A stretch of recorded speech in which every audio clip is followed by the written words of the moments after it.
This is Audible.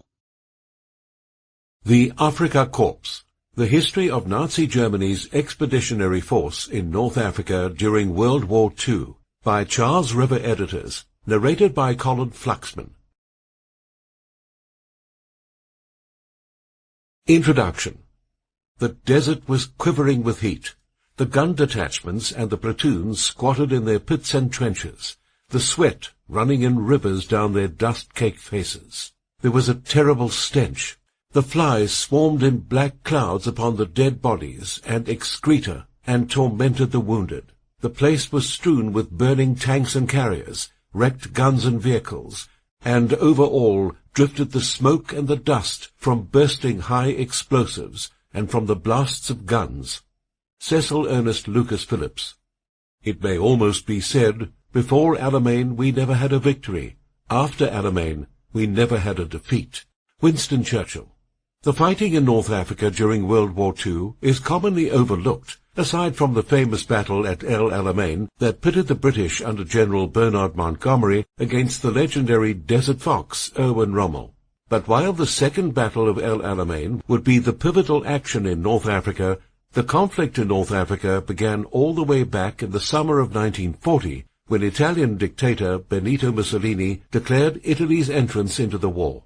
From his perspective, the fact that the British and French had their hands full with the Germans created an opportunity for Italy to enlarge its colonial holdings in Africa by seizing portions of the British Empire.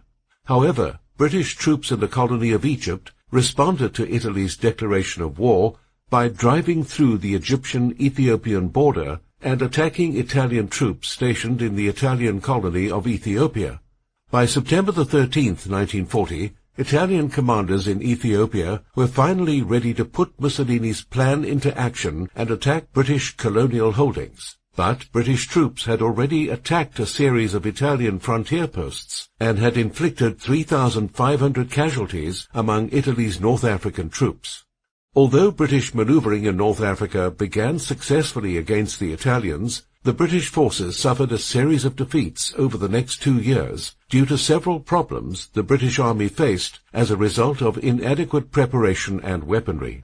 For example, when the war began, junior officers were unprepared for the kind of cooperation between units that was necessary in the battles of North Africa. At the same time, while British tanks were capable of opposing Italian tanks, they were vastly inferior to German models. Dealing with the Italians was one thing, but the British faced an entirely different monster in North Africa when Erwin Rommel, a German general who had gained much fame for his role in the invasions of Poland and France, was sent to North Africa in February 1941. For the next 2 years, the Allies would face off against the legendary Desert Fox and his Afrika Korps. As a specific unit, the Afrika Korps represented only a small part of the German forces deployed in the North African theatre, but the term Afrika Korps has since come to imply all forces under Rommel's command, and the Afrika Korps is now associated with all German war efforts in North Africa. Rommel's directives from the German headquarters were to maneuver in a way that would allow him to hide the fact that his ultimate goal was the capture of Cairo and the Suez Canal. The ultimate plan was that Rommel would not reveal the Germans' true intentions in North Africa until after the Germans had made headway in their invasion of the Soviet Union. Meanwhile, the United States began 1942 determined to avenge Pearl Harbor. But the Allies, now including the Soviet Union by necessity, did not agree on war strategy. In 1941, both the Germans and British had moved armies into North Africa, where Italy had already tried and failed to reach the Suez Canal, and the British sought American help in North Africa. At the same time, Stalin was desperate for Allied action on the European continent that would free up the pressure on the besieged Soviets. Roosevelt eventually sided with Churchill and decided to land American forces on North Africa to assist the British against Rommel, much to Stalin's chagrin. With the Axis forces trying to push through Egypt towards the Suez Canal and the British Mandate of Palestine, American forces landed to their west in North Africa, which ultimately compelled Rommel to try to break through before the Allies could build up and overwhelm them with superior numbers. Given that the combined Allied forces under Montgomery already had an advantage in manpower, Montgomery also wanted to be aggressive, and the fighting would start in late October 1942 with an Allied attack. The Second Battle of El Alamein was a turning point in the campaign. While the scale of the battle paled in comparison to the battles of the Eastern Front, where the majority of German troops were concentrated, it still marked an important victory in World War II, especially from the British perspective. The British, who had suffered through 3 years of war in which they seemed to teeter on the brink of defeat, were able to hang their hats on the victory, reviving the nation's morale and reaffirming its military might. Over the next few weeks, the Allies made steady progress and forced Rommel to conduct a fighting retreat to safety until his army linked up with another Axis army in Tunisia. But the fighting at the end of 1942 inevitably compelled all Axis forces to quit the theatre, the first time since the beginning of the war that Africa was safe for the Allies. The Afrika Korps, the history of Nazi Germany's expeditionary force in North Africa during World War II, chronicles one of World War II's most famous fighting units. Operations in Africa before German involvement. The art of concentrating strength at one point, forcing a breakthrough, rolling up and securing the flanks on either side, and then penetrating like lightning before the enemy has time to react deep into his rear. General Rommel, War Without Hate. To understand the North Africa campaign of World War II, it is necessary to see North Africa in a wider context than just the Maghreb and southern Mediterranean. The prize at the center of the campaign was Egypt, the Suez Canal, and the geopolitical hinterland of this region, which included not only the Mediterranean, but the Red Sea. These positions were of major strategic value for global shipping, and North Africa also held symbolic value for the Italians, who were in search of a revived Roman Empire under Mussolini. For the Allies, it was the only theatre of war where the fight could be taken to the enemy, making it a means to relieve pressure on Britain in the vital summer of 1940, and then on Russia when Hitler's attentions turned east in 1941. At the outbreak of World War II in September 1939, the Axis powers, for all intents and purposes, consisted of fascist Germany and Italy under the respective leadership of Adolf Hitler and Benito Mussolini, with Hitler very much the first among equals. Hitler's preoccupation, however, was with Europe, in particular the conquests of Great Britain and then the Soviet Union. He had not initially factored North Africa into German strategic planning and was content to leave operations within that theatre to the Italians and Il Duce, his Axis partner. The Italians certainly were present in North and Northeast Africa and better armed and equipped than the British in the early phases of the war. All things being equal, they certainly should have been able to attend to that theatre without an excess of German involvement. However, Italy arrived as a latecomer to the great scramble for Africa. The rise of fascism in Italy and across Europe during the early part of the 20th century breathed new life into the guttering flame of the Italian Empire. The late 19th and early 20th centuries marked an age of massive European expansion and the rise of competitive European imperialism worldwide.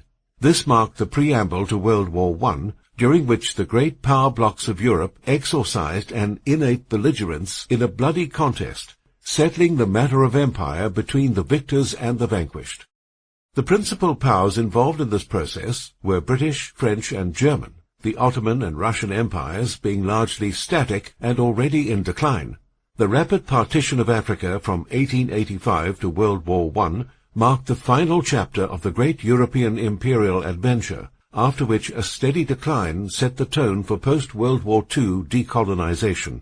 The Portuguese, of course, were major landholders in Africa, but they did not rank among the first tier of European powers, and neither, for that matter, did the Italians. Italy retained in her possession the Libyan coast, and the two relatively impoverished African territories of Eritrea and Somalia. Mussolini, however, wanted more. But in the aftermath of the rapid European takeover of Africa in the closing decades of the 19th century, very little of substance remained for the Italians to claim as their own. The lone exception was the sprawling feudal kingdom of Ethiopia, which remained aloof, and surprisingly resistant to European influence and occupation until as late as 1936, when the Italians finally succeeded in annexing the territory. On the basis of these occupations, Mussolini hoped to gain even more African territory from the British, as Italy increasingly allied itself with a belligerent and militarily dominant Germany. Bearing in mind how much African territory had fallen under British protection and how weakly defended it was relative to Italy's strength, it was not inconceivable at that particular moment that the Kingdom of Italy might rise out of the ashes to claim the lion's share of imperial Africa. On paper, Italian military resources in the region were formidable when weighed against the handful of native regiments and eccentric colonial formations standing between it and British Africa. By June 1940, Italian forces in East Africa had comprised 4 command sectors with a total of 300,000 men. Italian entrenchments concentrated around the mouth of the Red Sea presented the first major strategic challenge of the war for the Allies. Control of the Red Sea was pivotal to the survival of Egypt, which in turn was critical to British control of the Suez Canal and the Sudan. Although the British had retained a formidable naval presence in the Mediterranean, the Italians controlled the Tyrrhenian Sea, and Axis air and naval facilities on the islands of Sicily and Sardinia tended to neutralize Allied bases on Malta. Allied access to the Canal Zone was achieved only at the astronomical cost of some 50% of every naval convoy that made it through. It was, therefore, often necessary for British and Allied shipping routes to take the long but relatively safe sea voyage around the Cape of Good Hope and up the east coast of Africa, in order for men, munitions, and supplies to reach East Africa, the Far East, Australia, and of course parts of North Africa itself. In defence of the British position in North and East Africa stood an anemic Allied force under the command of General Archibald Wavell, Commander-in-Chief of the Middle East. Under Wavell's command were no more than 45,000 men, unequally scattered over Egypt, Sudan, British Somaliland, and northern Kenya. Clearly, the situation for the Allies in the region was perilous. For the Italians, a golden opportunity existed to slip a noose around the Allies' neck in Africa, which might have altered the course of the war from the onset. Indeed, during these critical moments of the war, the Allies might have easily been crushed by the Italians between Libya and Italian East Africa, in which case Egypt and the Suez would have easily fallen into Axis hands. From as early as 1938, the British had been aware of this potential, but no one at that time could have predicted that France, with its strong presence in Algeria, Morocco, Tunisia, and Djibouti, would not stand among the Allies as a firm partner in the region. When France collapsed, however, the situation in North and East Africa radically shifted in favor of the Axis powers. The burden of defense fell, at least in the short term, on the shoulders of the colonies of British Africa. Britain, imperiled as she was on her own shores, fighting the Battle of Britain, could do little to help. On June 10, 1940, Italy declared war against France and Britain, and the game was on. The Italians opened what came to be known as the East Africa Campaign, with a cautious and probing bombing operation conducted along the length of the ill-defended border between Somalia and Kenya. Similar attacks were also launched against vulnerable Allied shipping convoys in the Red Sea. However, despite massive concentrations of Italian armor and manpower north of the Kenya-Somalia border, no meaningful land invasion followed. The situation was similar in Sudan. The Italians held the strategic advantage, and with British defences attenuated along a vast desert frontier, a concerted Italian invasion during the opening months of the war could hardly have failed. The principal strategic advantage in the Italians taking control of the Sudan would have been a link-up between Italian Libya and Italian Sudan, which would in turn have isolated British Egypt on all sides. This would have effectively throttled Allied shipping in the Red Sea, which, in combination with Italian control of the Tyrrhenian Sea and its approaches to North Africa, would have destroyed the fighting capacity of the Allied Middle East Army. However, in July 1940, the Italians squandered this obvious opportunity, contenting themselves with a series of limited incursions into Sudan and a low-level aerial campaign against a limited Royal Air Force presence in the skies of Sudan. The result was the withdrawal of the British garrisons of Kassala and Gallabat, which were occupied and fortified by the Italians. In the summer of 1940, Britain was at her most vulnerable, reeling under the weight of the evacuation at Dunkirk and preparing for the Battle of Britain. Military support and supplies still made it through, and every effort was made to hold on in North Africa. But there was little hope should the Italians choose to make the best of their advantage. Ultimately, these moments of vital Allied weakness, when the British bulldog was down and inviting nothing but a good kick, were inexplicably wasted by the Italians, who preoccupied themselves with the defense of static positions, until in due course the opportunities were lost. The Italians took control of what would briefly be Italian Somaliland, but they seemed once again curiously reluctant to follow up with the advantage. They dug in and waited, apparently abandoning any further interest in both the wider strategic war in North and East Africa and Mussolini's lavish ambition to conquer British Africa. The British, on the other hand, now reinforced in Kenya by South African troops, were prepared to start moving to retake their own territory and liberate those claimed by the Italians. Two divisional columns were formed under the respective commands of British generals Alan Cunningham and William Platt, and poised to penetrate Italian-held territory, the former from the northern territories of Kenya and the latter from Sudan, Eritrea. The main thrust of this combined operation was from the south, where a mixed British and Commonwealth force comprised primarily of South African, Kenyan, and Rhodesian elements, including numerous native detachments from the West African Frontier Force and the King's African Rifles, began to push the Italians back. The other great African theatre of World War II was the North African Mediterranean hinterland and the western deserts of Egypt and Libya. Here the struggle for dominance over the vital shipping lanes of the Mediterranean and Suez Canal consumed Allied and Axis powers in a nail-biting struggle for Egypt's ultimate control. At the outbreak of the war, the British were well established in Egypt, as they had been since their victory in the 1882 Anglo-Egyptian War. The territory had proved vital to Allied interests during World War I, and it was no less vital now. The British, however, were under siege on their own islands. The risky evacuation at Dunkirk was still fresh, and Operation Sea Lion, the German air assault on Britain's shores and cities, was in full effect. As a result, it was only with great difficulty and at enormous cost that the British were able to retain control of Egyptian territory. Across the 25th meridian, however, just 250 miles to the west, the Italians were no less established in Libya, and they were as interested in seizing the Suez Canal as the British were in holding it. At the onset of war in September 1939, the Italians were somewhat isolated in their North African position, surrounded on every side by British, Egypt, and French Tunisia, Algeria, Niger, Mali, and Chad territories. The French, as an Allied power, stood firmly in the British corner, but by the summer of 1940, the French in Algeria and Tunisia had officially declared support for Vichy France, and the Free France movement had yet to fully establish itself. Most senior French military and civil officials in Morocco, Algeria, and Tunisia were Vichy appointees, and although they did not in many cases command the loyalty of French garrison troops, and certainly not the French Armée d'Afrique, French forces throughout the region were nonetheless supine and no longer available to support the Allied position. The Italians were now in a position to contemplate an invasion of British Egypt.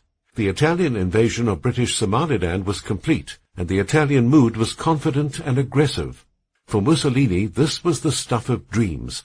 With the British holding on by the skin of their teeth and isolated at the mouth of the Nile, the eastern Mediterranean was Mare Nostrum, and the road to Cairo from Tripoli seemed wide open. On the morning of September the 9th, 1940, a month after the fighting at Tug Argan, Marshal Rodolfo Graziani ordered the drawbridge of Fortress Libya dropped, and the Italian 10th Army surged forth upon the perilously thin line of British defences in what was codenamed Operazione E. The British were immediately driven back a pace, as Italian forces, comprising some 5 divisions, a tank brigade, and 300 aircraft, quickly took the defended positions of Salem, Halfaya Pass, and Sidi Barrani. Then the Italian columns abruptly halted, and did what Italian military expeditions had so far consistently done. At Sidi Barrani, 40 miles or so into Egypt, they paused for reflection, resupply, and succor, and as they waited, they dug fortifications in the desert of the most impenetrable kind. Thereafter, despite fulminating demands from Mussolini himself, Marshal Graziani could not be induced to penetrate any deeper into Egypt. This allowed the British vital time to regroup and reinforce, and in December 1940, Operation Compass was launched, under the overall command of General Rommel. In a mobile campaign, the Italian 10th Army was swiftly routed and pitched into retreat. A headlong pursuit followed, spearheaded by the 7th Armoured Division, the legendary Desert Rats, and supported by a variety of British and Commonwealth troops. It was during this advance that the important port of Tobruk was taken, mainly by Australian troops, and held for 241 days, despite the ebb and flow of Allied military fortunes. Meanwhile, the Italians surrendered an extraordinary 138,000 prisoners, hundreds of tanks, over 1,000 artillery pieces, and numerous combat aircraft. It was in every respect an utter rout, and by mid-February the Italians had been driven back past Tobruk and Benghazi to El Agheila in the Gulf of Sirte, at which point Wavell was forced to pause to consider other regional flashpoints. By then, the British had stretched their supply lines, and with exhausted men and crumbling equipment, the advance was called off. The best-equipped units were then taken out of the theatre and redeployed to Greece to take part in Operation Luster. In the aftermath of the failed Italian invasion of Greece, Allied forces were moved into the theatre in anticipation of German intervention. The arrival of the Afrika Korps. Hitler intended the Afrika Korps to be a stone wall. Rommel made it an avalanche, moving under laws of its own. Robin Lewin. To Hitler, the North African theatre was a political hot potato. After the occupation of France, and in regard to the German diplomatic protocols related to Spain and Italy, the Mediterranean represented nothing less than an amalgamation of conflicting Spanish, Vichy French, and Italian spheres of influence. Any attempt that he might make to influence one nation to take action against the Allied presence in the region ran counter to the interests of the remaining two. Spain occupied the Spanish Sahara and enclaves to the north and south of Morocco, while Vichy France held Algeria as an overseas province, and Tunisia and Morocco as protectorates. The Italians controlled Libya as an overseas colony and the occupied territories of Ethiopia and Somalia. The British, of course, were established in Egypt, straddling the Suez Canal, which gave them the most important interest in the region. In July 1940, in an effort to prevent the French fleet from falling into German hands, the British staged a naval operation against Mers el-Kabir in Algeria, where a large portion of the French fleet was based. In the aftermath, Hitler tried to persuade Vichy France to seal off the eastern entrance to the Mediterranean, but Vichy France would not join the Axis alliance in the Mediterranean due to Italian demands for the Germans to hand over French territories in Europe and Africa in exchange for the Italian military alliance with the Germans. Hitler's efforts to persuade Mussolini to withdraw these demands resulted in such extended histrionics that in the end Hitler initially wanted to wash his hands of the entire theatre and turned his attention eastward. After all, it seemed the Italians were present in sufficient force in North Africa that they ought easily to be able to contain any Allied ambitions, and if Mussolini harbored ambitions of his own to take Egypt and link Libya with Italian Ethiopia and Somalia, he certainly had enough troops and hardware to achieve that without German help. In September 1940, when the Italians in Libya did indeed launch an invasion of Egypt, the Germans offered one panzer division. This the Italians dismissed as unnecessary, which annoyed Hitler somewhat, although he did send General Wilhelm von Thoma to the North African front to investigate the situation. Von Thoma returned to Berlin with a gloomy assessment, stating his opinion that logistics and supply issues in the theatre were almost insurmountable and that at least 4 panzer divisions would be needed to succeed in any effort to effect any change in the overall strategic balance.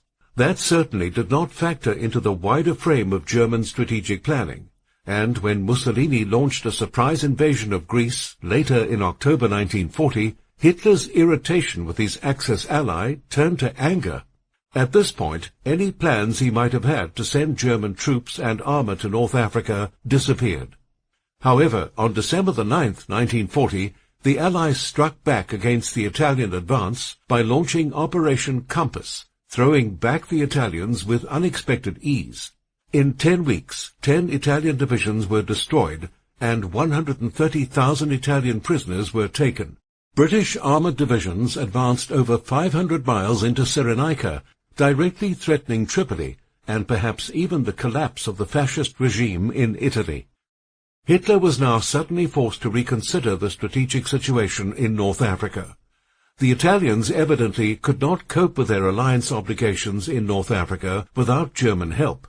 Thus, on January the 11th, 1941, he issued Directive 22, which authorized the deployment to Libya of a German blocking force to halt the potential of a British occupation of Tripoli, backed by 10 Fliegerkorps, German 10th Air Corps, to operate aerial interdiction against British ports and shipping in the Mediterranean.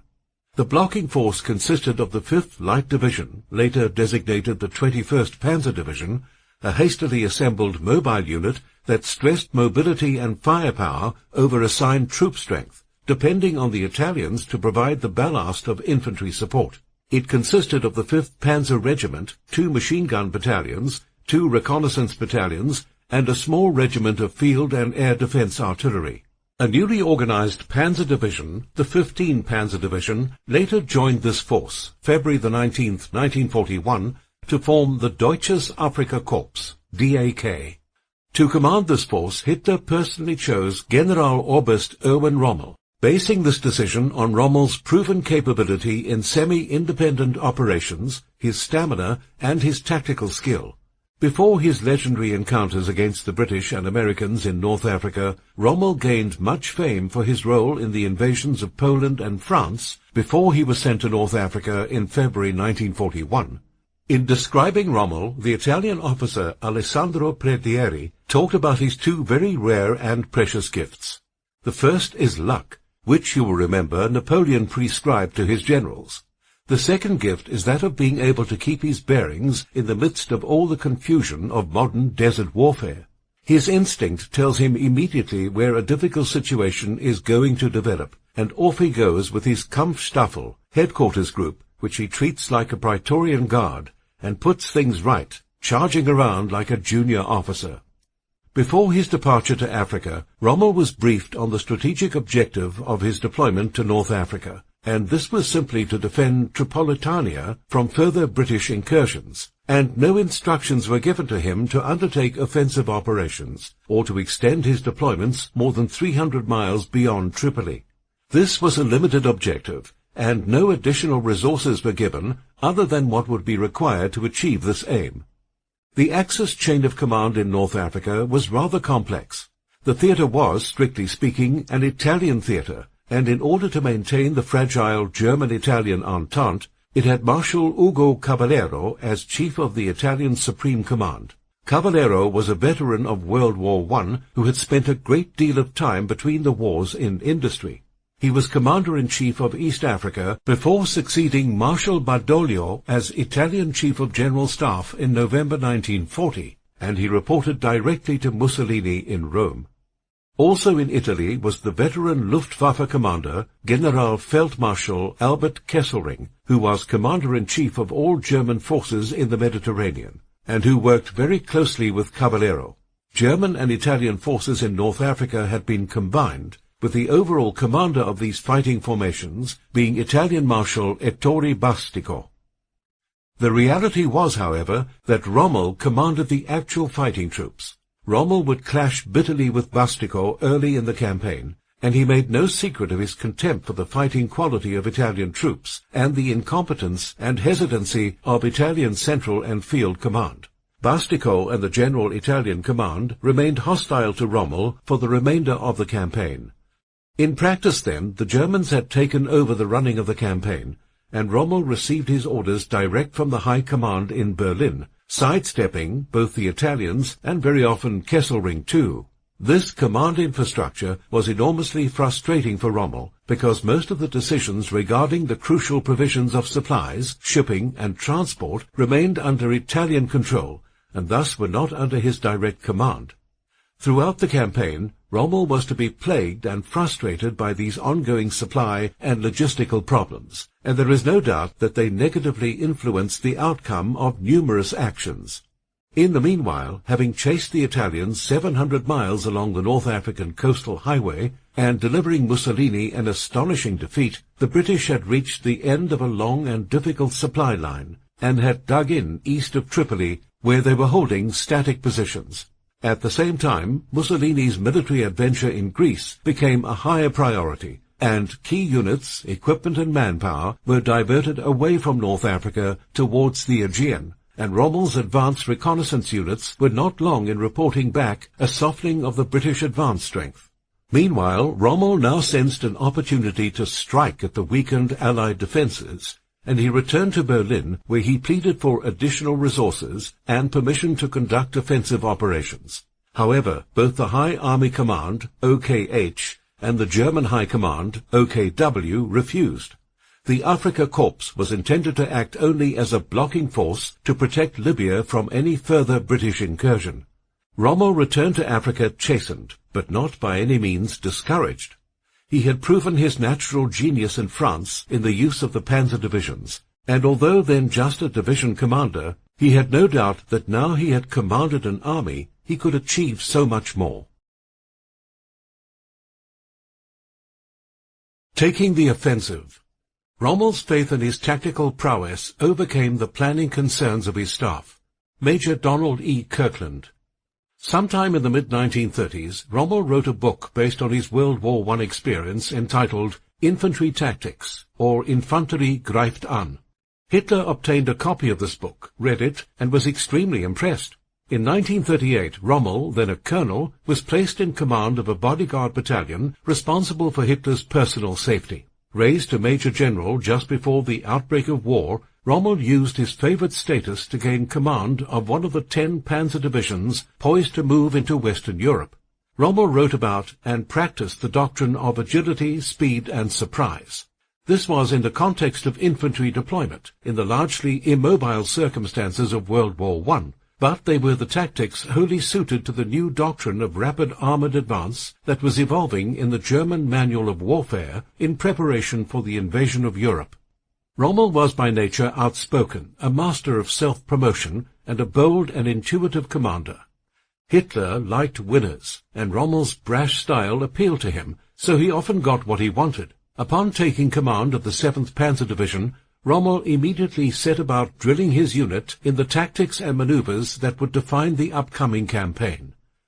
As German forces rolled across Europe in the spring of 1940, Rommel quickly proved himself a natural, and in the Blitzkrieg assault against France, he used his new iron cavalry to masterful effect.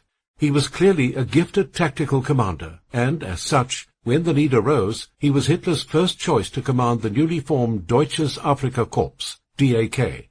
On February 6, 1942, he was abruptly summoned back to Berlin from leave, and he was briefed by Hitler's headquarters staff that he was to proceed immediately to Libya to assume command of German troops, scheduled to start arriving over the course of the next few weeks.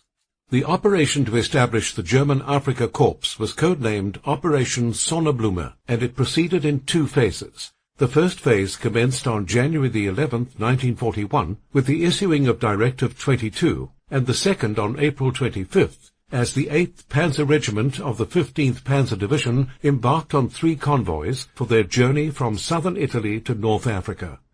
The first German convoy set sail on February 10, 1941, from Palermo, Sicily, en route for Tripoli, arriving the following day.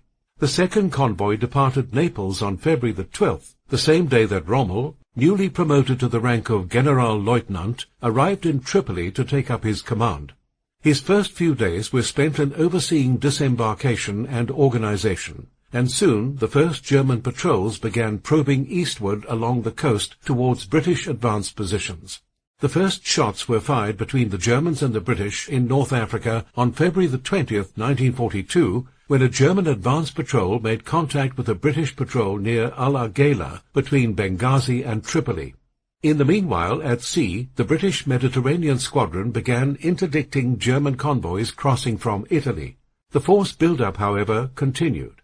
As Rommel moved the 5th Light Division east to a narrow pass, some 17 miles west of advanced British positions at El Agheila, the Panzer Regiment attached to the 5th embarked aboard transports in Naples and set off across the Mediterranean. Rommel was in a bullish mood.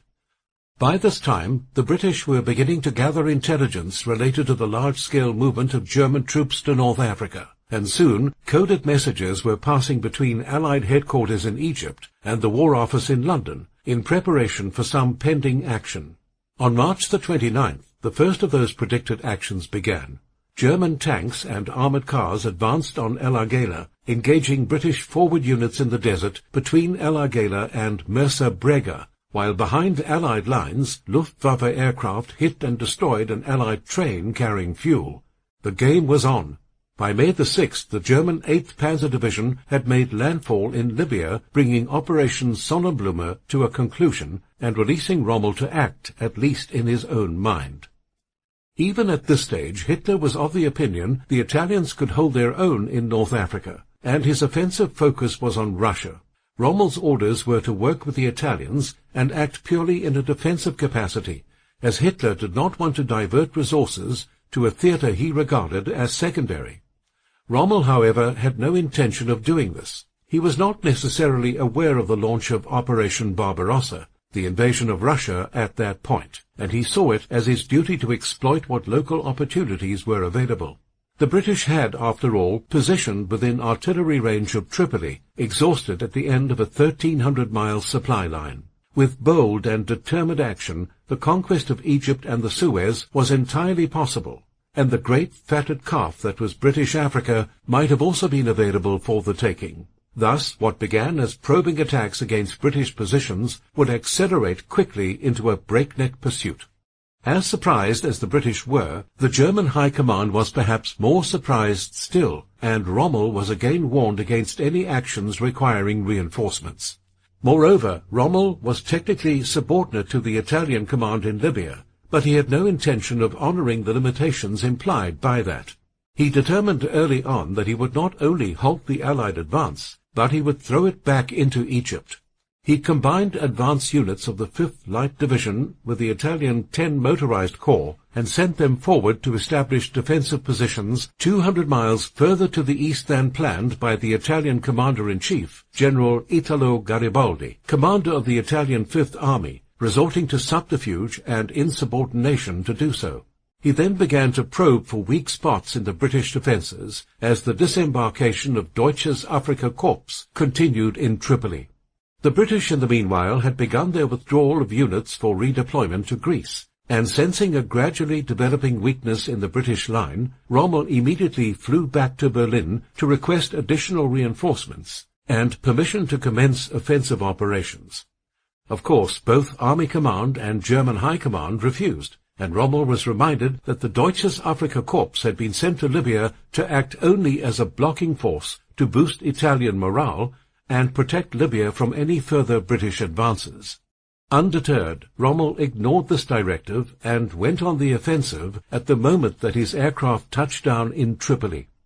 His target was the British-held supply port of Tobruk, less than 100 miles west of the Egyptian border, and a potentially vital strategic asset for both sides.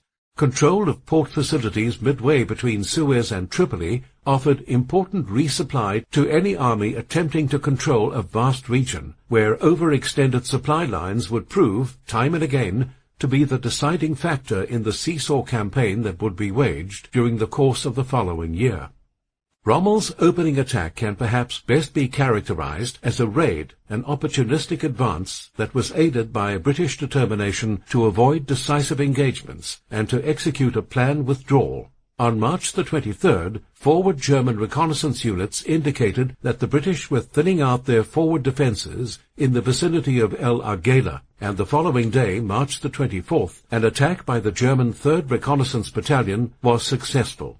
In rapid succession, the combined German-Italian force captured British-held positions at Marsa al-Brega, Agedabia and Benghazi, another key supply port that fell to the Axis on April the 4th. During this rapid advance, a German forward patrol unit succeeded in capturing British Lieutenant General Richard O'Connor, Field Commander of British forces, which was a major German coup and a setback for the exhausted and retreating British. Rommel then drove relentlessly on towards Tobruk, reaching the defended perimeter of the town on April 9, 1942. The commander of Allied forces in the Middle East, General Archibald Wavell, was under orders to hold Tobruk at all costs, and even if cut off, a besieged Allied garrison could be resupplied by sea. If the Germans succeeded in gaining use of the port, a vital resupply facility would be available to Rommel to mount a further push on Cairo and the Suez Canal. For the time being at least, Tobruk was therefore extremely well defended, with a garrison force of some 35,000 mixed Allied troops. By mid-May, Axis forces had failed in at least 2 attempts to seize Tobruk, though by this point Rommel had by then divided his force, sending some units on ahead to capture the position of Fort Capuzzo, the Halfaya Pass, Bardia and Sollum, just inside Egyptian territory. It is perhaps worth noting that these points, in particular the Halfaya Pass, were excellent defensive positions, held for the most part by Italian infantry, and intended to prevent any possibility of a successful Allied push to relieve Tobruk.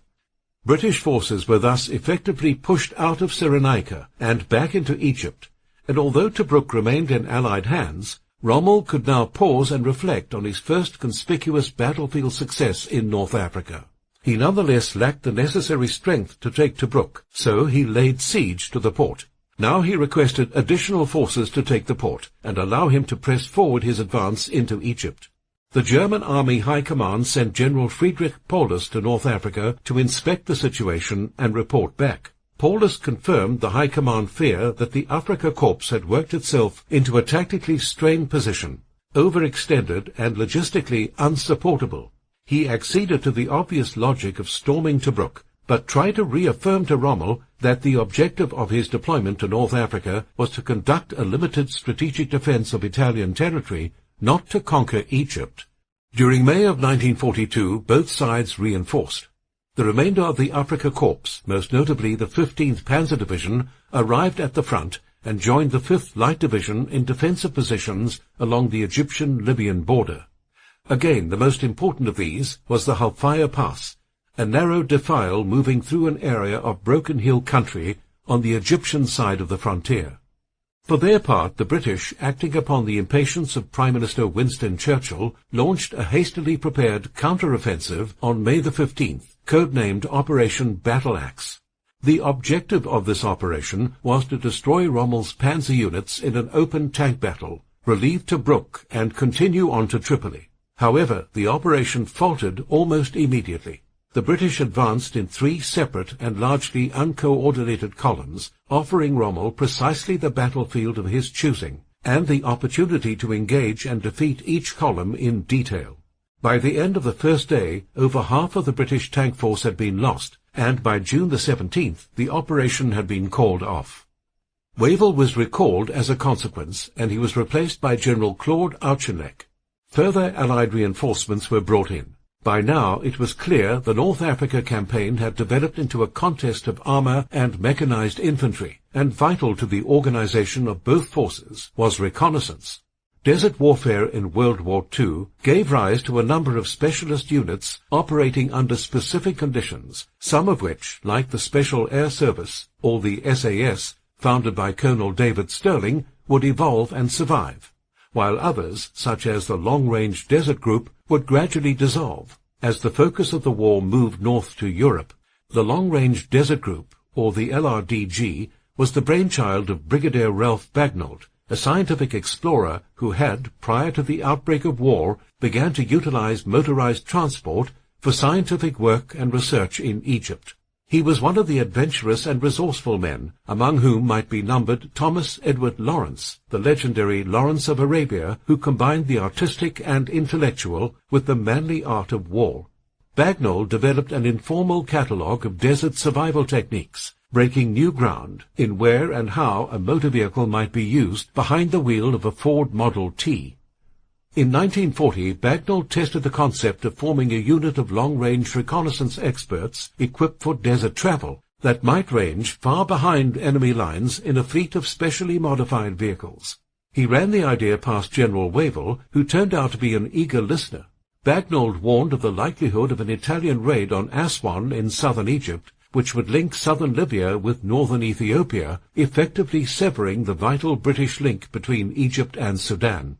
Without effective reconnaissance, he argued, the British had absolutely no idea what the Italians were up to in the deep desert. He proposed a small group of motorized light patrols be created, manned by specially trained volunteers, equipped with the most desert-worthy vehicles available, capable of achieving 1,500 miles of travel in an entirely self-contained and mutually supporting capacity. Rommel agreed, and Bagnold was more or less given a blank check to do what needed to be done to get the group off the ground. Volunteers were not difficult to find, but Bagnold made a point of recruiting colonials, particularly Kiwis and Rhodesians. Initially, the group comprised just 2 Kiwi patrols of 30 men each, 2 of which were typically officers, and the remainder other ranks. It is perhaps noteworthy that many of the volunteers for this unit were willing to accept a reduction in rank, so the other ranks in this case were quite often commissioned officers drawn from other units. A typical patrol of the LRDG was made up of 3 men per vehicle, a driver, a gunner, and a third man who would be either the unit navigator, cook, fitter, signaller, medical orderly, quartermaster, sergeant, or 2IC. They were equipped with American-made 30 CWT Chevrolet trucks, customized for desert duty. Armaments varied, but usually consisted of a .303 Lewis gun or Vickers machine gun mounted alongside the front passenger seat or on the leading edge of the flatbed, sometimes both, and a rear-facing companion for the sake of hot extraction. Navigation and communication equipment consisted of a wireless truck carrying a standard Army-issue No. 11 wireless set and a Philips radio for navigation or time signals. The navigation truck itself was equipped with a theodolite, maps, air navigation tables, and other sundry equipment. As both armies dug in and reconsolidated, the long-range desert group ranged the dunes and vast gravel plains of the western desert, facilitating covert SAS and commando operations, gathering intelligence, and interdicting the enemy with hit-and-run actions against the long-axis supply lines. Rommel would later say, the long-range desert group caused us more damage than any other unit of their size. In September 1941, the 8th Army was formed and placed under the command of Lieutenant General Sir Alan Cunningham. This new formation grouped most of the infantry divisions under 13 Corps and most armor divisions under 30 Corps. Cunningham then set to work planning a second operation to relieve Tobruk.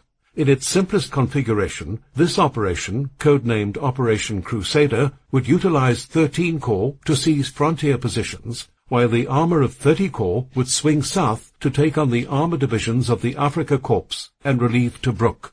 Rommel was also busy reorganizing his forces as reinforcements began to arrive at the front. The 5th Light Division was augmented by an additional panzer regiment, and it was then rebadged the 21st Panzer Division. A 3rd division was formed from various independent motorized infantry and panzer units to form a new light division, the 90th Light Division, configured along the same general lines as the now defunct 5th Light Division. This, in combination with Italian forces, 2 motorized divisions of the Italian 10 Corps and 4 infantry divisions of Italian 20 Corps, became Panzergruppe Afrika. An enlarged command structure was established, and the Afrika Korps, or the higher formation of the 21st Panzer Division, became a subordinate unit under the command of Generalleutnant Ludwig Kruvel, while the newly appointed General de Panzertruppe, Erwin Rommel, assumed overall command. Operation Crusader. Not a penny, not a single German soldier for Africa. Hitler on being informed of the Italian offensive. As all of this was underway, the short-range desert group, the scathing frontline soldier's name given to the jaunty and unbloodied staff officers stationed in Cairo, armed with their gin slings and fly whisks, were hard at work preparing the logistics for General Claude Auchinlec's planned offensive. This massive mobilization of manpower and equipment, second perhaps only to the later build-up in preparation for the invasion of Europe, was codenamed Operation Crusader, and pivoted on one very simple plan. The main thrust of the operation was to be launched in late November. The first force, named 30th Corps, and led by the 7th Armored Division and its support groups, was to move from Fort Maddalena, an abandoned Italian fortification lying just inside Italian territory, some 80 miles inland from the coast, heading round in a northwesterly direction toward the besieged port of Tobruk. En route, it expected to meet, engage, and destroy the bulk of Axis armor positioned on the outskirts. Parallel to this, formations of the Second Force, or 13th Corps, would move to outflank Rommel's fortified positions on the frontier, were situated on the coast at Bardia and Sollum. Upon receiving a signal, the besieged Tobruk garrison would sally forth, penetrating southeast to link up with the advancing British columns. As military law often dictates, few operational plans survive contact with the enemy. On a cold desert afternoon on the 17th of November 1941, Operation Crusader began with the sound of a mass mobilization resonating along the lonely desert frontier. German forward reconnaissance observed the commencement of a major operation, and by dusk the first Allied armored columns began to move forward, advancing into Libya through gaps in the wire north of Fort Maddalena. At dawn the following morning, the support group followed. Initially, the attack proceeded well. The Germans, it appears, had been taken completely by surprise, initially presenting the spearhead of British armor with no opposition at all. On the following day, the advance continued. After a sharp engagement with enemy armor, units of the 7th Armored Division succeeded in capturing the strategic aerodrome at Sidi Rezaigue, situated just 12 miles south of the Tobruk perimeter. The following morning, November 20th, a counterattack by German tanks was repulsed. Soon afterward, the British support group infantry appeared on the scene. With an apparently fair wind behind them, it was decided they'd storm the escarpment to the north of the Sidi Rezaigue aerodrome, and thereafter push across the main coast road, known as Tre Capuzzo, toward El Dedu, in order to rendezvous with the Tobruk garrison.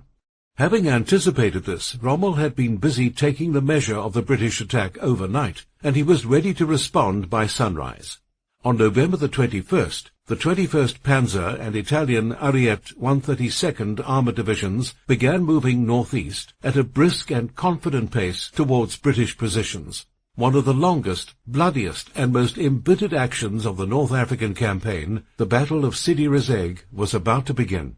Before dawn on November 20th, the King's Royal Rifle Corps had taken over the Sidi Rezaigue landing ground from the Armoured Brigade, digging in under the constant barrage of enemy fire, the unnerving sight of large bodies of enemy armour and infantry massing to the west and the north.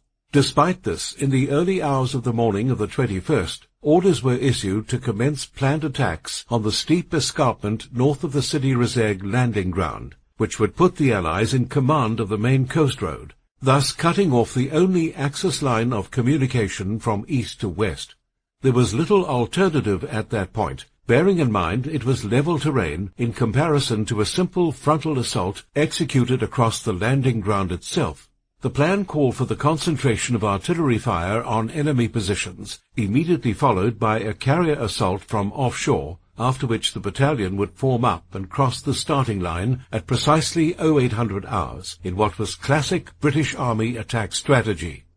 By noon, all objectives had been achieved, and overall, the attack was deemed a success. In all, 700 Italian prisoners were taken, and the opening phase of Operation Crusader appeared to have passed successfully, with most objectives achieved. However, dawn the following morning revealed a somewhat different picture. The ocean-facing slopes of the escarpment were now covered with enemy vehicles, including tanks, and soon a steady shelling of Allied battalion positions began. At the same time, the sound of a heavy bombardment from the south grew increasingly louder as the depleted 7th Armored Division was incrementally forced back by the superior weight of German and Italian armor. At about 1300 hours, German armor positioned to the north of Sidi Rezaigue began to move. Supported by an intense artillery barrage, the massed formation swept past the left flank of the British Armoured Brigade, turning on the unprotected infantry positions from the rear. With nothing but anti-tank rifles and a few 2-pounders for the reply, the infantry was helpless. In due course, after a stiff but futile resistance, their positions were overrun. 5 officers and 50 other ranks, later joined by roughly another 100, were the only ones to escape the rout, with almost the entire personnel of 3 British companies being reported missing. That evening, what transport there was available was gathered, and the survivors of the battalion hurriedly organized. Then, amidst the glowing ruins of battle, a withdrawal began. As all of this was taking place, British armoured brigades were engaged in no less harrowing fighting in the neighbourhood of Sidi Rezaiq. There, a deadly tank battle had been underway for 2 days between the light Allied Honey and Valentine tanks and the much heavier German Mark IIIs and Mark IVs. Axis forces advancing in a northeasterly direction with the intention of crushing the support group and the 5th South African Brigade, which had by then advanced south of Sidi Rezaiq, succeeded in overrunning South African positions and consigning the brigade to the same fate as the King's Royal Rifle Corps, effectively destroying it as a fighting formation. In the meantime, preparations for the breakout of the garrison were complete in Tobruk, and the operation commenced 3 hours before dawn on the 21st of November with an artillery barrage from the guns of Tobruk. This action involved the Polish Brigade and the 4th Royal Tank Regiment, along with the King's Dragoon Guards and 2nd Black Watch, supported by the machine guns of the Northumberland Fusiliers. The operation ultimately failed thanks to actions happening overnight and the inability of the relieving force to hold its position at Sidi Rezaiq. Casualties sustained were heavy, with the Black Watch being hit particularly hard. The area around Sidi Rezaiq and El Duda devolved into an extended bout of chaotic fighting that would ebb at night and flare during the day. A melancholy landscape of burned-out tanks, plumes of black smoke, and the debris of battle greeted the dawn of every day. By November 23rd, however, formation reports revealed the ultimate loss of Sidi Rezaiq and a failed relief of Tobruk at a heavy cost in casualties. As a consequence, General Alan Cunningham appeared to suffer something of a crisis of faith, concluding that the best course before him lay in withdrawal. Auchinleck, however, refused to consider this, and promptly passed command of the 8th Army on to General Neil Ritchie, who until then had served as Deputy Chief of Staff. Neither side emerged from the operation unscathed, but Rommel was perhaps able to recover more quickly from the brawl, thanks to the work of his disciplined and highly organized recovery sections. It was this that allowed him to retain the advantage of his overwhelming superiority in armor. Tactical failings, however, can sometimes ruin the best-equipped army, as the Italians had frequently shown. Rommel inexplicably opted against striking what might have been a killing blow to the depleted British formations, plunging behind their lines in order to raid and harass their lines of supply and communication instead. As he did, Allied forces moved in to recapture Sidi Rezaiq, which allowed the Tobruk garrison to link up and thus secure an excellent tactical position across the main coast road, effectively isolating Rommel from his rear bases and supply lines. This swung matters back in favor of the Allies. Positioned now to the east of the Tobruk-Sidi Rezaiq corridor were the 21st Panzer and Ariete divisions, and to the west the 15th Panzers and various Italian infantry divisions. The contest in and around Sidi Rezaiq resumed once again with all its former ferocity as the isolated Axis units sought to fight their way back. On the 1st of December 1941, the attackers succeeded in punching a hole through British lines, and an orderly and gradual German withdrawal back to their El Agheila base followed. The Germans were forced to fight a rearguard action against determined, opportunistic British pursuit on their way back, which continued to Gazala, some 40 miles along the coast road west of Tobruk. At this point, Rommel gathered his armor and turned around to fight. The Germans were aided in no small part by inclement weather bogging down Allied transports, grounding aircraft, and starving British forces of supplies and fuel. By December the 16th, Rommel had succeeded in reaching Ajdabiya on the western edge of Cyrenaica. 3 weeks after that, he was home behind his familiar fortified line at El Agheila. The year 1941 ended with battle lines drawn essentially as they had been 9 months earlier. Protected by the combined defences of salt marshes and minefields, Rommel waited for resupply and reinforcement, which with German efficacy were not long in coming.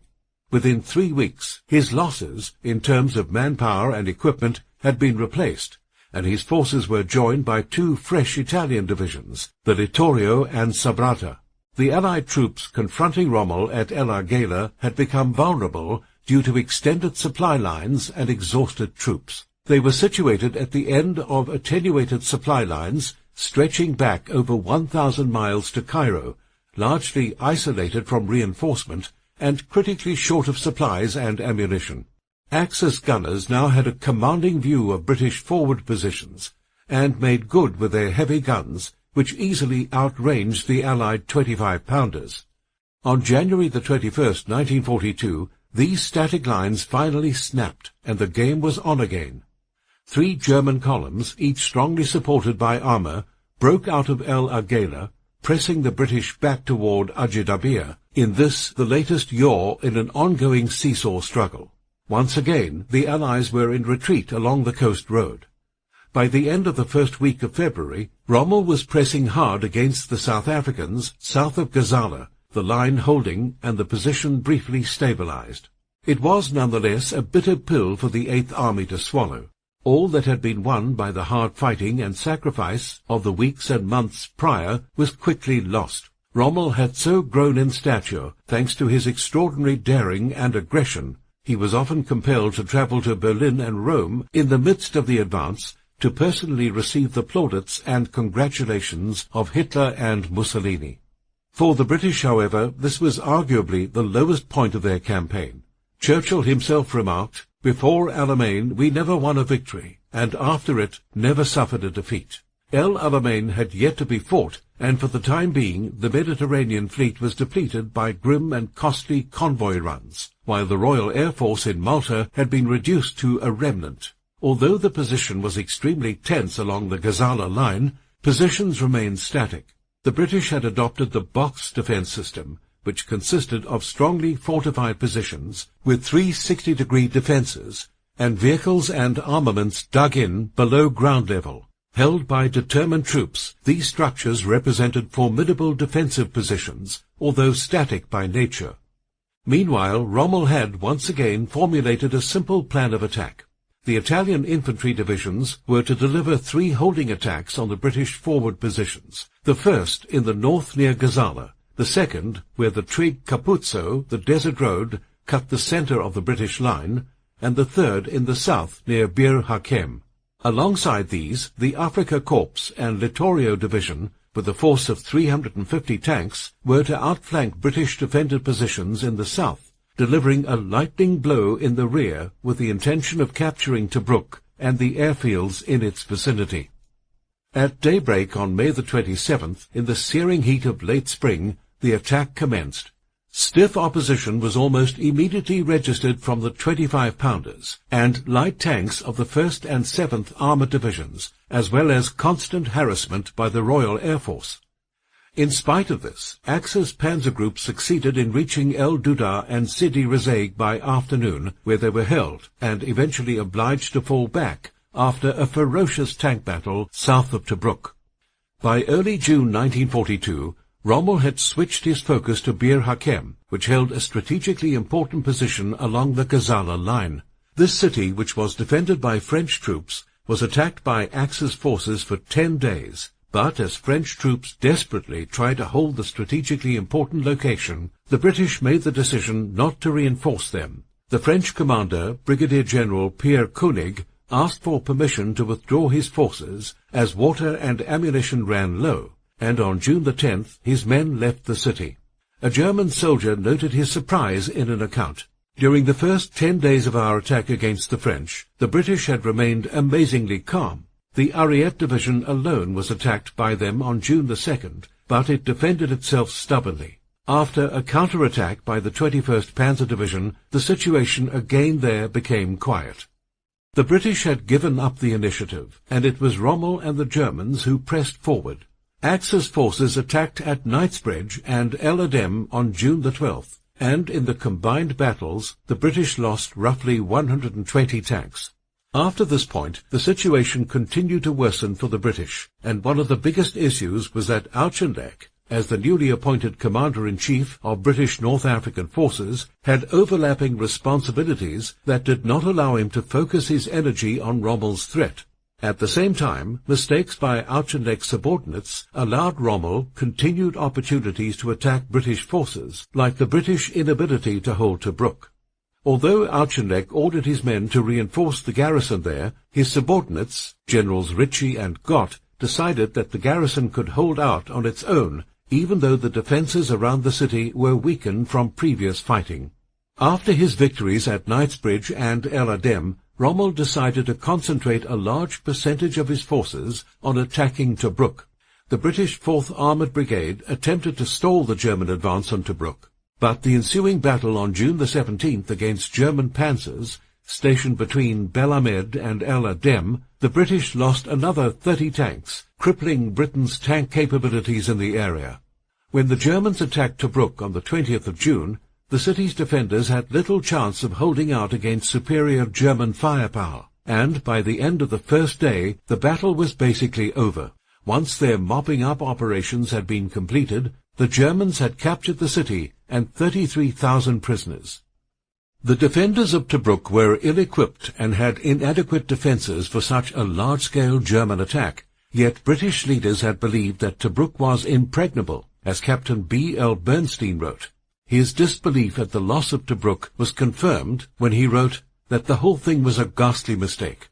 Likewise, Churchill was taken completely by surprise at the loss of Tobruk, as he had also misunderstood the strength of forces stationed there. Churchill was in Washington, D.C., meeting with Roosevelt when he was notified of Tobruk's defeat, and as he said to Roosevelt, "Defeat is one thing, but disgrace is another."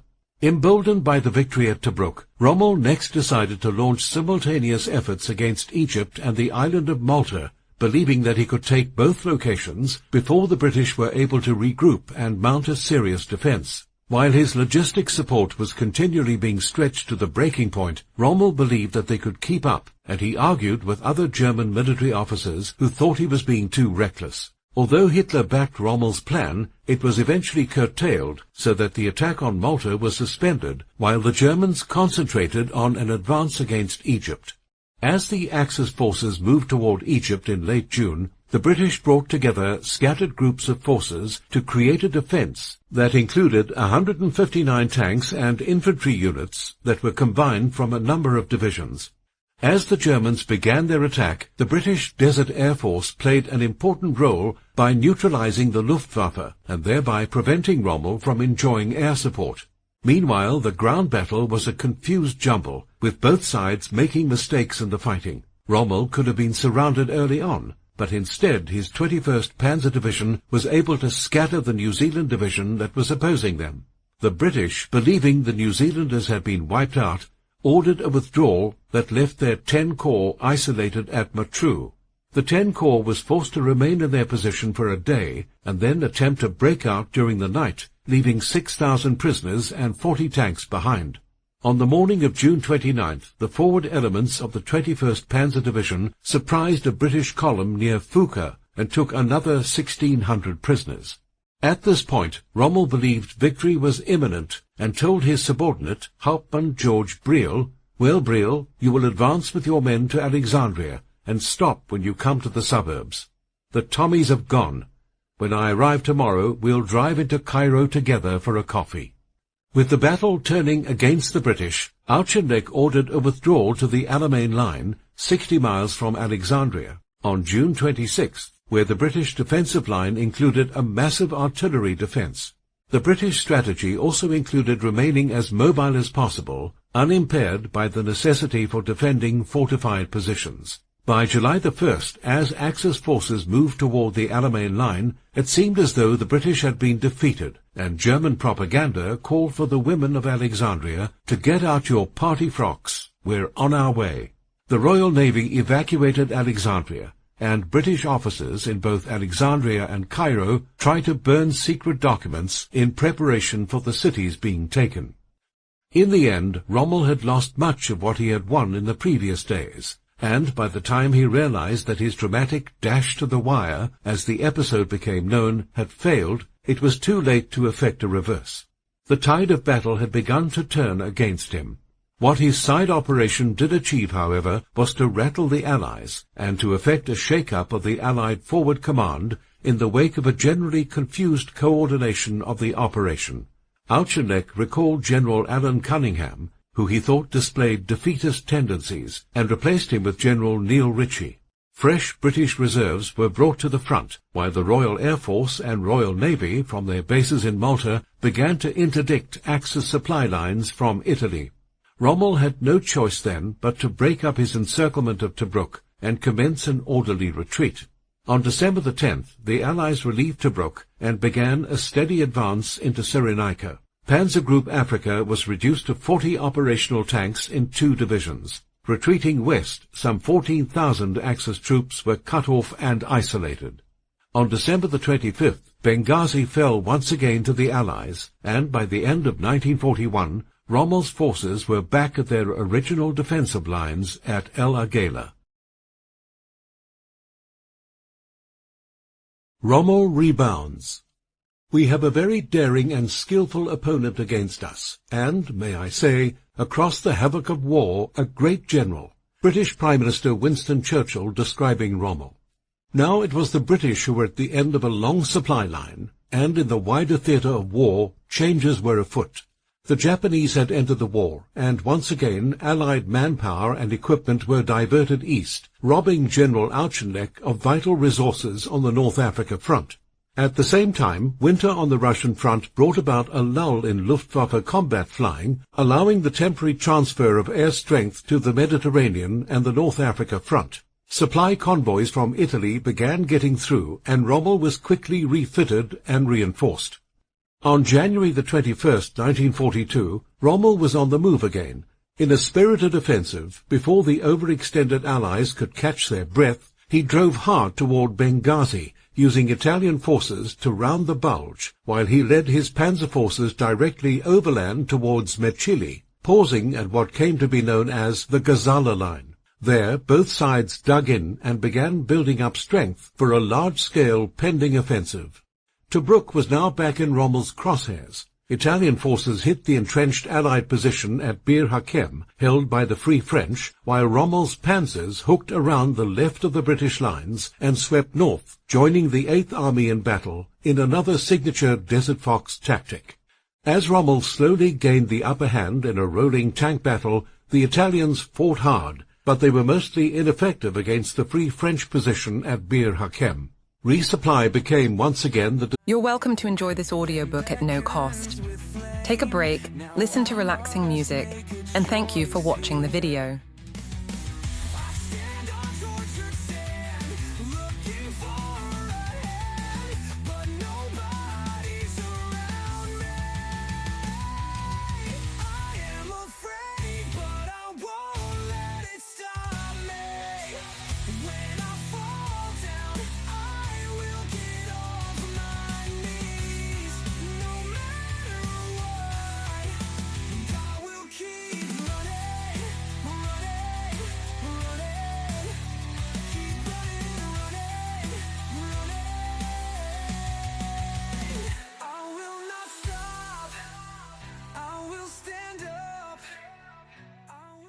Deciding factor, and as RAF air patrols began harassing German convoys moving west along the North Coast Road, Rommel's forces quickly became exhausted. Had the British been aware of the extent to which the Axis offensive was crumbling, thanks to this, they might easily have pushed west and broken Rommel's eastward movement. Once again, however, speed and mobility proved decisive, and Rommel dispatched the 90th Light Division and the Italian Arret Division south under Luftwaffe cover to finally dislodge the Free French from Bir Hakeim, and thus secure his supply lines moving across the bulge. By mid-June, Rommel was re-energized and ready to revisit Tobruk. In some disarray, the British pulled back, with a section of the 8th Army moving into Tobruk and the remainder retreating back into Egypt. Rommel and his command element were by then familiar with the lie of the land surrounding Tobruk, and on June the 20th, the attack against the besieged garrison commenced. The following day, confronting the inevitable, the Tobruk defenders surrendered, granting Rommel not only the laurels of a clean and decisive victory, but also a windfall of captured supplies with which to reinvigorate his army and commence planning his re-entry into Egypt. The ignoble retreat of 6 months early was now entirely expunged, and when Hitler received news of his protégé's spectacular success, he was absolutely delighted. The balance appeared to have tipped, and a triumphant entry into Cairo now seemed assured. Rommel was promoted in the field to the rank of General Feldmarschall, or Field Marshal, the youngest to hold that rank in the German army. It was here that Rommel made a fateful and far-reaching decision. It was understood by German High Command that while in Tobruk he was to reorganize, while Field Marshal Kesselring would conduct an airborne operation to take the British stronghold of Malta in order to finally secure Axis shipping routes from southern Italy to North Africa. Once Malta was subdued, plans would then be made to continue on into Egypt to take Alexandria and the Suez Canal. Rommel, however, believed that the British were finished and should not be allowed to retreat deeper into Egypt. It was possible at that moment, he believed, to mount a rapid thrust to encircle and wipe out surviving 8th Army units using captured supplies. Over the severe objections of Kesselring and the Italian High Command, Rommel was able to persuade Hitler to cancel the operation against Malta and direct all forces towards the quick destruction of the British.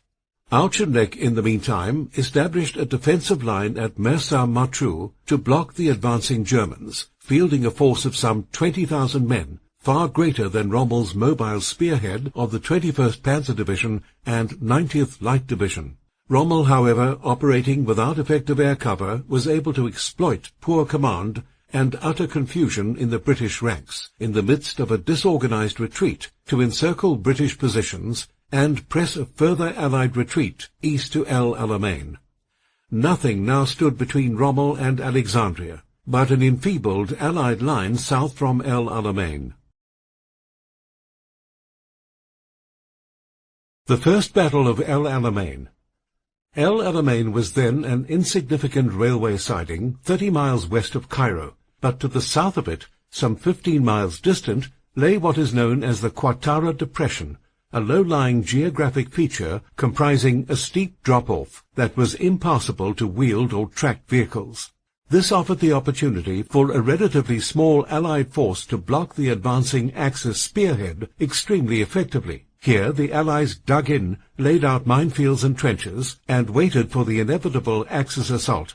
The natural barrier to the south meant that in order to outflank the defensive forces, as Rommel had done time and again in his drive toward Egypt, the Germans would have to go far to the south and cross a portion of the Sahara. Meanwhile, in order for an attacking force to engage the Alamein line, they would be funneled into 3 areas, due to the layout of hills and rivers in the area. Therefore, the British could concentrate their forces in these areas, but their preparations at the Alamein line were hastily constructed, and they only had 1 full-strength infantry division ready by July the 1st. Fortunately, the Germans were also encountering some problems, as they experienced the diminishing power of the offensive that had left their troops exhausted by victory. Realizing the pivotal nature of the pending offensive, Auchinleck relieved General Neil Ritchie and took personal command of the British forces on the eve of the battle.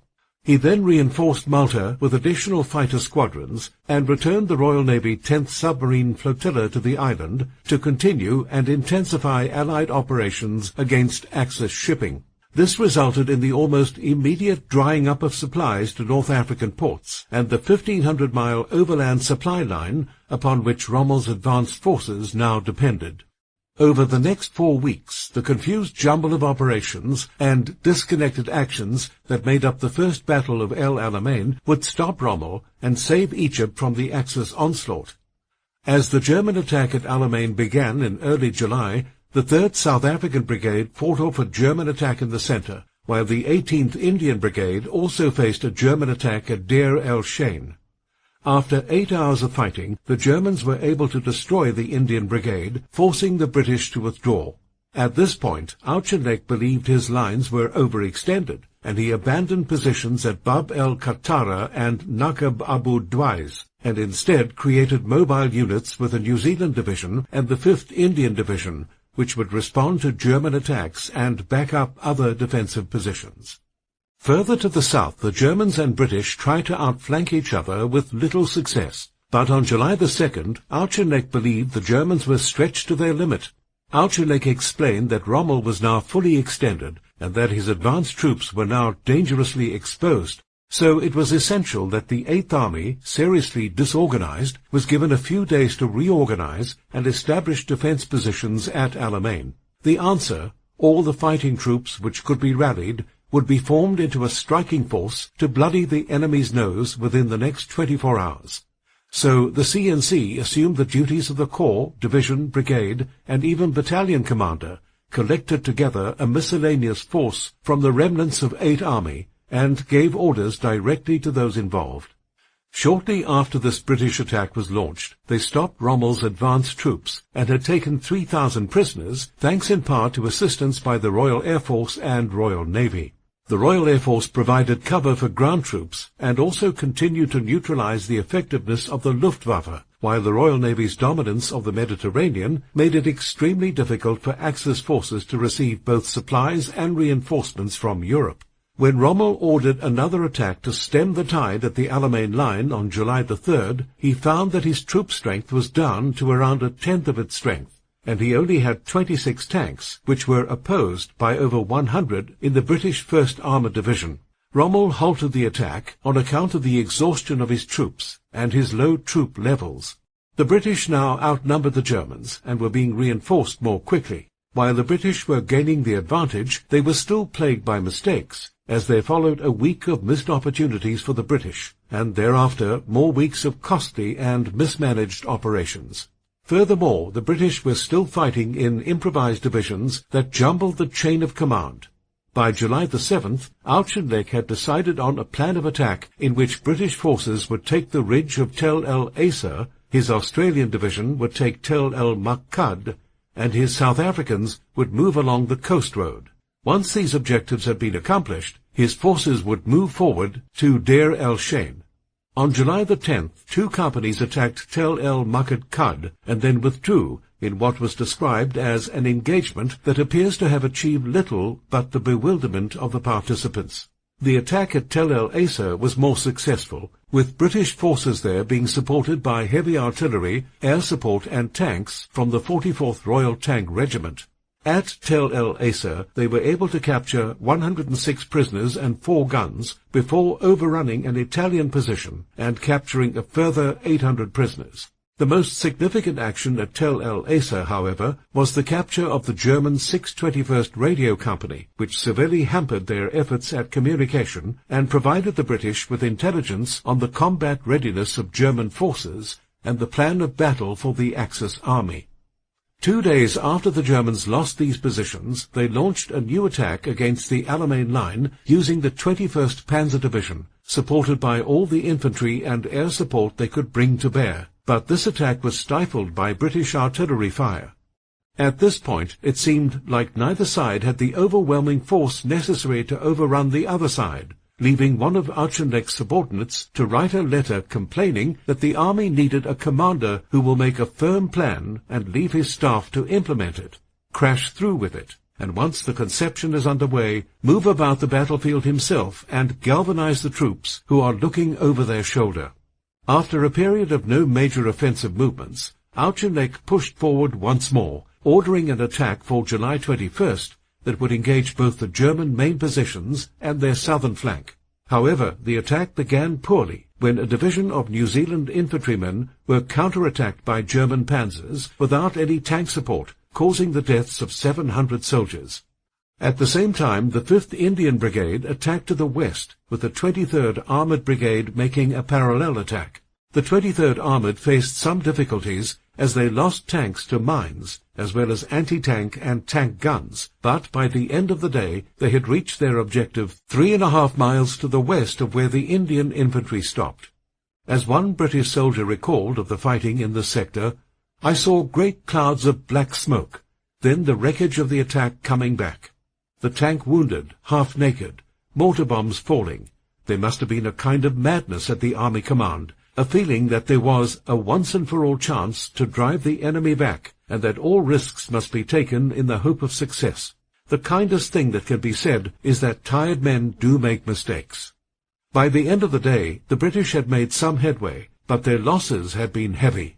The 23rd Armoured Brigade lost half of their 87 tanks, and the 2nd New Zealand Division had suffered 904 casualties, including 69 officers. Even with these losses, the British command decided to continue pushing forward. On July 22nd, after preliminary operations by the South Africans, they ordered the 9th Australian Division to push 6,500 yards west and then 4,500 yards to the south. The 9th Australian Division, which had already undergone 2 weeks of almost continuous fighting, faced heavy artillery and machine gun fire as they attempted to advance to their objective. They gained ground, but failed to reach their goal, and, in the process, they suffered 270 casualties, along with 50 missing. Included in these figures were all company commanders, who had been killed, and their replacements became casualties as well. Auchinleck next ordered a major offensive, codenamed Manhood, on July the 24th and 25th, that involved a converging attack on German positions by the 30 Corps, 1st Armoured Division, and 69th Brigade from the 50th Northumbrian Division. An enemy counterattack overran the 6th Durham Light Infantry and the 5th East Yorkshire Regiment of the 69th Brigade, and with the failure of the southern portion of the attack, the 2nd Regiment, 28th Battalion, became isolated and was forced to surrender as panzers coming from 3 directions began to surround them. The failure of Operation Manhood cost the British a further 65 casualties and 489 missing from the 28th Battalion, 600 casualties from the 69th Brigade, and 32 tanks from the 6th and 50th Royal Tank Brigades. As Percy Lewis, a soldier whose first action was during Operation Manhood, stated, "It was a frightening experience. We were greenhorns, and officers tried to comply with the training book as taught, but it didn't work out." Although the British had incurred heavy losses from their attacks at the Alamein line, they were nearly able to break through the German defences. As Oberst Fritz Bayerlein, Panzer Army Chief of Staff, wrote, "The British forces very nearly succeeded in breaking through our positions several times between the 10th and 26th. If you could have continued to attack for only a couple days more, you would have done so. We then had no more ammunition at all for our heavy artillery, and Rommel had determined to withdraw to the frontier if the attack was resumed. Casualties had been high for both sides. The Axis lost 2,300 Germans and 1,000 Italians killed, 7,500 Germans and more than 10,000 Italians wounded, and 2,700 Germans and 5,000 Italians taken prisoner. Meanwhile, the British and Commonwealth forces lost over 13,000 men. In the end, the First Battle of El Alamein was a tactical stalemate, but that represented a strategic Allied victory, because the Germans had not been able to overrun them in Egypt. Rommel subsequently and conveniently blamed issues with the supply lines and the inferior abilities of the Italians, reporting, "Then the power of resistance of many Italian formations collapsed. The duties of comradeship, for me particularly as their commander-in-chief, compel me to state unequivocally that the defeats which the Italian formation suffered at Alamein in early July were not the fault of the Italian soldier. The Italian was willing, unselfish, and good, and, considering the conditions under which he served, had always given better than average. There is no doubt that the achievement of every Italian unit, especially of the motorized forces, far surpassed anything that the Italian army had done for 100 years. Many Italian generals and officers won our admiration, both as men and as soldiers. The cause of the Italian defeat had its roots in the whole Italian military state and system, in their poor armament, and in the general lack of interest in the war by many Italians, both officers and statesmen. This Italian failure frequently prevented the realization of my plans." The Second Battle of El Alamein. I have found again and again that in encounter actions the day goes to the side that is the first to plaster its opponent with fire. The man who lies low and awaits developments usually comes off second best. Rommel. While the Germans dug in on defence, the British also prepared for a major engagement by secretly moving men and weaponry forward from the rear. From September the 6th to October 22nd, flights of 20 to 30 bombers flew missions over German and Italian cities, like Tobruk, Matruh, Solum, Bardia, Benghazi, and even as far away as Suda Bay, Crete, and Navarino, southwest Greece. On October the 9th, a heavy raid on Luftwaffe airfields all but ended their effectiveness in North Africa, and heavy bombing by Royal Air Force planes signaled the beginning of Britain's offensive. Planes spent the next 5 days continuously bombing German and Italian positions, while on the ground, British, New Zealand, and Australian units moved into position. On the morning of October 23rd, the 21st Squadron Royal Engineers were briefed as to their role. I know I'm speaking to young men, only 20 or 21 years old, but I have to give it to you straight. Right behind you is a whole division relying on you sappers to open the lanes for the tanks and infantry to pass through. Also behind you are 1,000 guns. They will put up a terrific barrage as you sappers go in. Some of you will be killed or lose an arm or leg, because Jerry will be trying to stop you. There will be mortaring, Stuka dive bombing, and the rest. As they began heavy artillery fire and aerial bombardment to soften the Axis defences, British troops made final preparations for the battle ahead. But as one soldier noted, the prelude to the battle was a nightmare. We worked from dusk to dawn each night, and as the flies and heat made it virtually impossible to sleep during the day, we entered the battle in a fair state of exhaustion. Working conditions were appalling. The Alamein position had been fought over several times, and the whole area was littered with decomposing corpses, some unburied, and others whose graves had been uncovered by the wind. The stench of putrefaction was all-pervading, and the air thick with dust and horrible desert flies.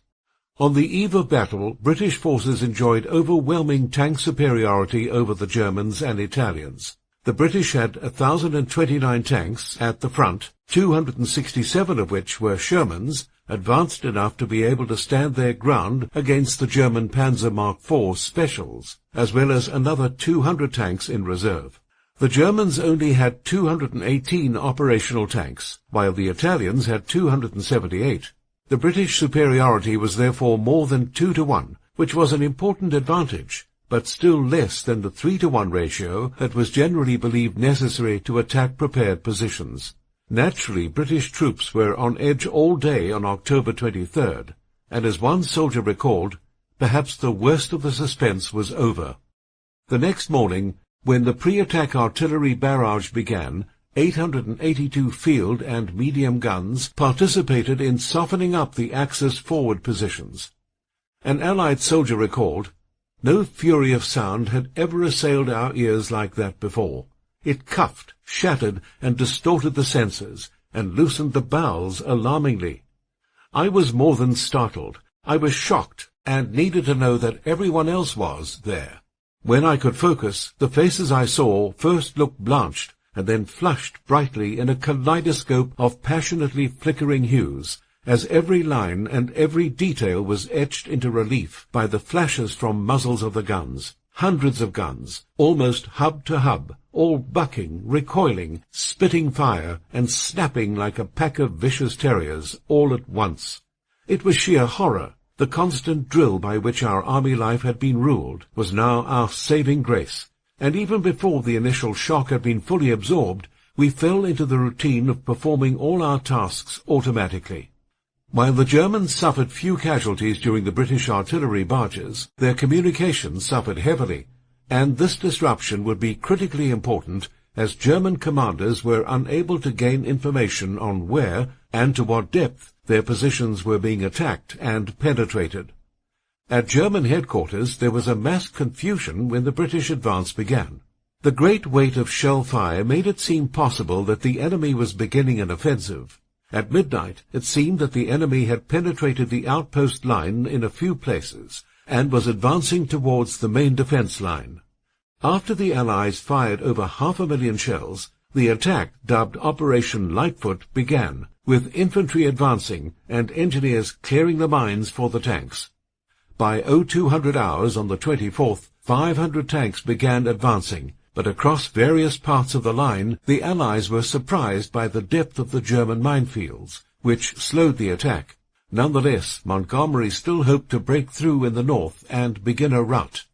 On the far north, the 24th Australian Brigade commenced by beginning a dummy attack to draw the Germans' attention, while south of them, the 9th, 20th and 26th Australian Brigades all breached the outer rim of German and Italian defences and began to cross the minefield leading to the main defensive positions. To the left of the Australians, the 51st Highland Division, consisting of 7 battalions, swept forward through an expanding funnel to a final objective located 3 miles away, and the 5th Black Watch cut barbed wire and paved the way for units behind them to move forward as well. The fighting in the forward positions was fierce and bloody. Once the German and Italian soldiers overcame their initial surprise over the attack, they defended as best they could in their forward trenches. Some units suffered heavy casualties during the fighting, and as E.M. Scott recalled, the Masterton Boys, where 22nd Battalion recruited, came through fairly well. Went in that night with 25 in that platoon and reached the objective with 12. It is remarkable the stuff we went through that night without sustaining a great number of casualties. Some, of course, were unlucky, and some grand soldiers and great mates are no more. The rotten part about an attack is that it must go on, and if your best mate goes down beside you, you can't stop. It seems hard and callous, but it's unavoidable. The stretcher-bearers and the lightly wounded following up attend to them. Behind the initial infantry push came the British tanks, which began navigating the minefields a few hours after the infantry battalions had made their way forward. The tanks had problems navigating the minefields, and as one tank driver recalled, his tank was making its way forward when he spotted a New Zealander waving his hat. I swerved to miss him. There was a bloody great flash, and the New Zealander floated through the air over the gun. The tank seemed to lift off the ground about 6 feet, and clouds of dust filled the inside. The offside track had been blown off by a mine. I got out with the tank commander to see what we could do for the New Zealander. The rubber of the tank track had pitted his face like shrapnel. Tanks that were immobilized by mines were immediately vulnerable to enemy fire, and even though sappers worked feverishly to clear paths through the minefield, a number of tanks were hit by mines. Although the British units were making their way forward, it was in a confused and chaotic manner. As a liaison officer from the 4th Indian Division reported from the front, progress not as quick as expected. Lanes through minefields nowhere nearly through. Appalling congestion in lanes. Armour head to tail in single file in both lanes, treading on heels of infantry and suffering from considerable shelling. Not much fun for leading tanks as they got to end of cleared lane. At once came up against anti-tank screen. Even Italian anti-tank guns made good shooting. Artillery busy being organized to help infantry forward. New units untrained to do own fire and movement. All kept engines running whole time, even when not in action, and soon ran dry. Troubles of getting petrol convoy up to them through congested lanes. A petrol convoy did arrive eventually behind Miteria, did not disperse, and got bombed. One of best Hun air actions of the battle. Although Rommel was rushing back to the front from Germany almost as soon as the battle started, the Germans suffered a disaster when Stummer apparently suffered a heart attack after coming under enemy fire during the 24th. With Stummer dead and Rommel at least a few days away from arriving, the Germans were deprived of their 2 most important commanders as the Allies cleared mines and gradually pushed forward throughout the 24th. All the while, the Royal Air Force ran sorties that softened up Axis positions. That night, Montgomery travelled to the 2nd New Zealand Division headquarters to assess the situation at this critical position at the front. After being briefed by the 2nd Division's officers, Montgomery realized that further losses in the sector could mean losing the battle because of the location's strategic importance. He therefore made the decision to withdraw the 10th Armoured Division and rest the New Zealanders. He also changed the direction of operations, ordering the main thrust to now move through the northwest, through the 9th Australian Division's area. On October 25th, as the British were shifting operations to the northwest, an Axis counterattack against the London Rifle Brigade created a short but crucial engagement in which Axis tanks, including Italian M13s and German Mark IIIs, engaged the Rifle Brigade's infantry units' dug-in positions that were supported by anti-tank guns. The Axis tanks were trying to utilize their superior firepower against what they believed was a weak spot in the British line, manned only by infantry, but anti-tank fire halted their forward momentum, and as their tanks were hit, the crews tried to escape. One Italian officer was hoisting himself out when a 6-pounder shot him in the chest, and he literally disintegrated. In their withdrawal from the engagement, Axis units were forced to leave 14 tanks behind. This counterattack revealed the Axis strategy of trying to engage infantry units with tanks, but it also showed the problems tank attacks had when fighting dug-in infantry positions, effectively supported by anti-tank guns. Even if successful, their tank strength would be depleted, and with an already unfavorable tank ratio against the British, this strategy might gain the Germans and Italians some territory, but they would still lose in terms of material strength. Late on the 25th, Rommel returned to take command of the Axis forces, but he found the situation to be critical. British artillery had done heavy damage to the German and Italian defensive lines, and while they had prevented a breakthrough, they were unable to dislodge the enemy from their positions. Additionally, Axis forces were suffering from fuel shortages that were limiting what they were able to accomplish. As one officer told Rommel, the fuel situation permitted only local counterattacks by our panzer units, which were standing ready, immediately behind the threatened sectors of the front. He also explained, only small supplies of fuel remained close to the front. As the British began their attack in the northwest, their plans revolved around a hill that they called Trig 29. This was a hill that rose only 20 feet, but it was the highest area in the sector and overlooked the entire area surrounding it. If the British were able to take the hill, they would have a nearly unobstructed artillery position from which to decimate the Axis defences. To take Trig 29, the 9th Australian Division was ordered to attack north toward the sea, and with support from the 1st South African Division and the 26th Australian Brigade, they were then ordered to take the hill. When the attack commenced at midnight on October 26th, the lead companies of infantry moved forward through heavy defensive fire to a position 200 yards short of Trig 29. After securing this location, armoured carriers moving in rows of 4 pushed forward, and as infantrymen leapt out and charged, they overwhelmed the German and Italian defenders.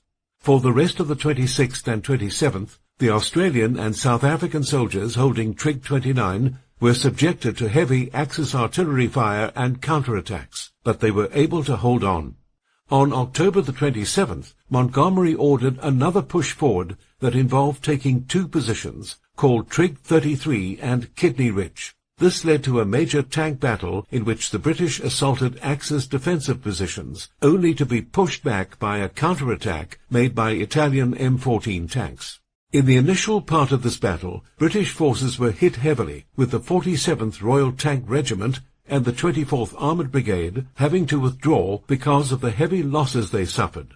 Because of the importance of this area to Axis defences, the Germans poured reinforcements into the area, and as Major General Raymond Briggs recalled, news had just reached me that the 21st Panzer Division was on the move from the south to join the 15th Panzer Division opposing us. I knew that every tank would be needed at short notice, as indeed they were a few hours later, to take on the 2 divisions.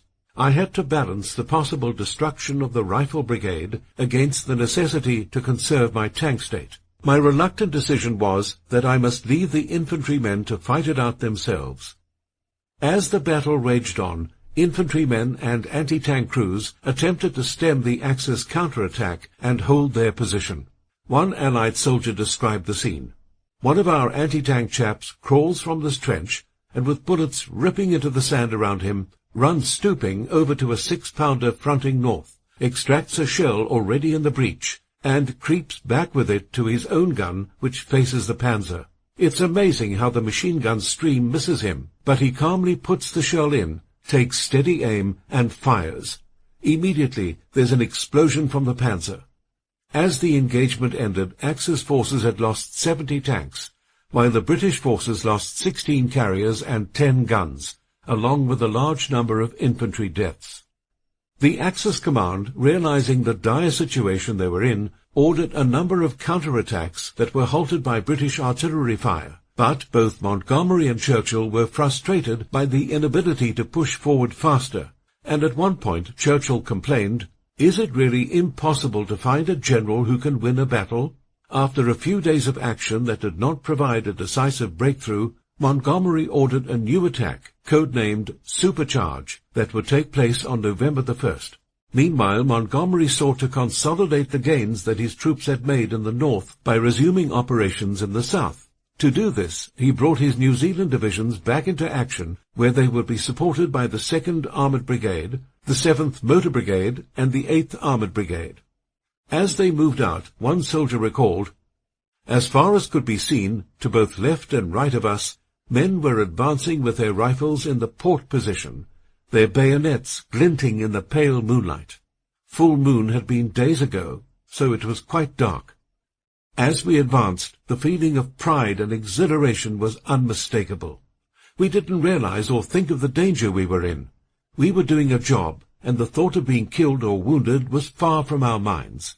I remember seeing forms sink to the ground, but our orders were to keep going and not to stop for wounded or dying. Later we passed slit trenches with forms slouched over them facing in our direction.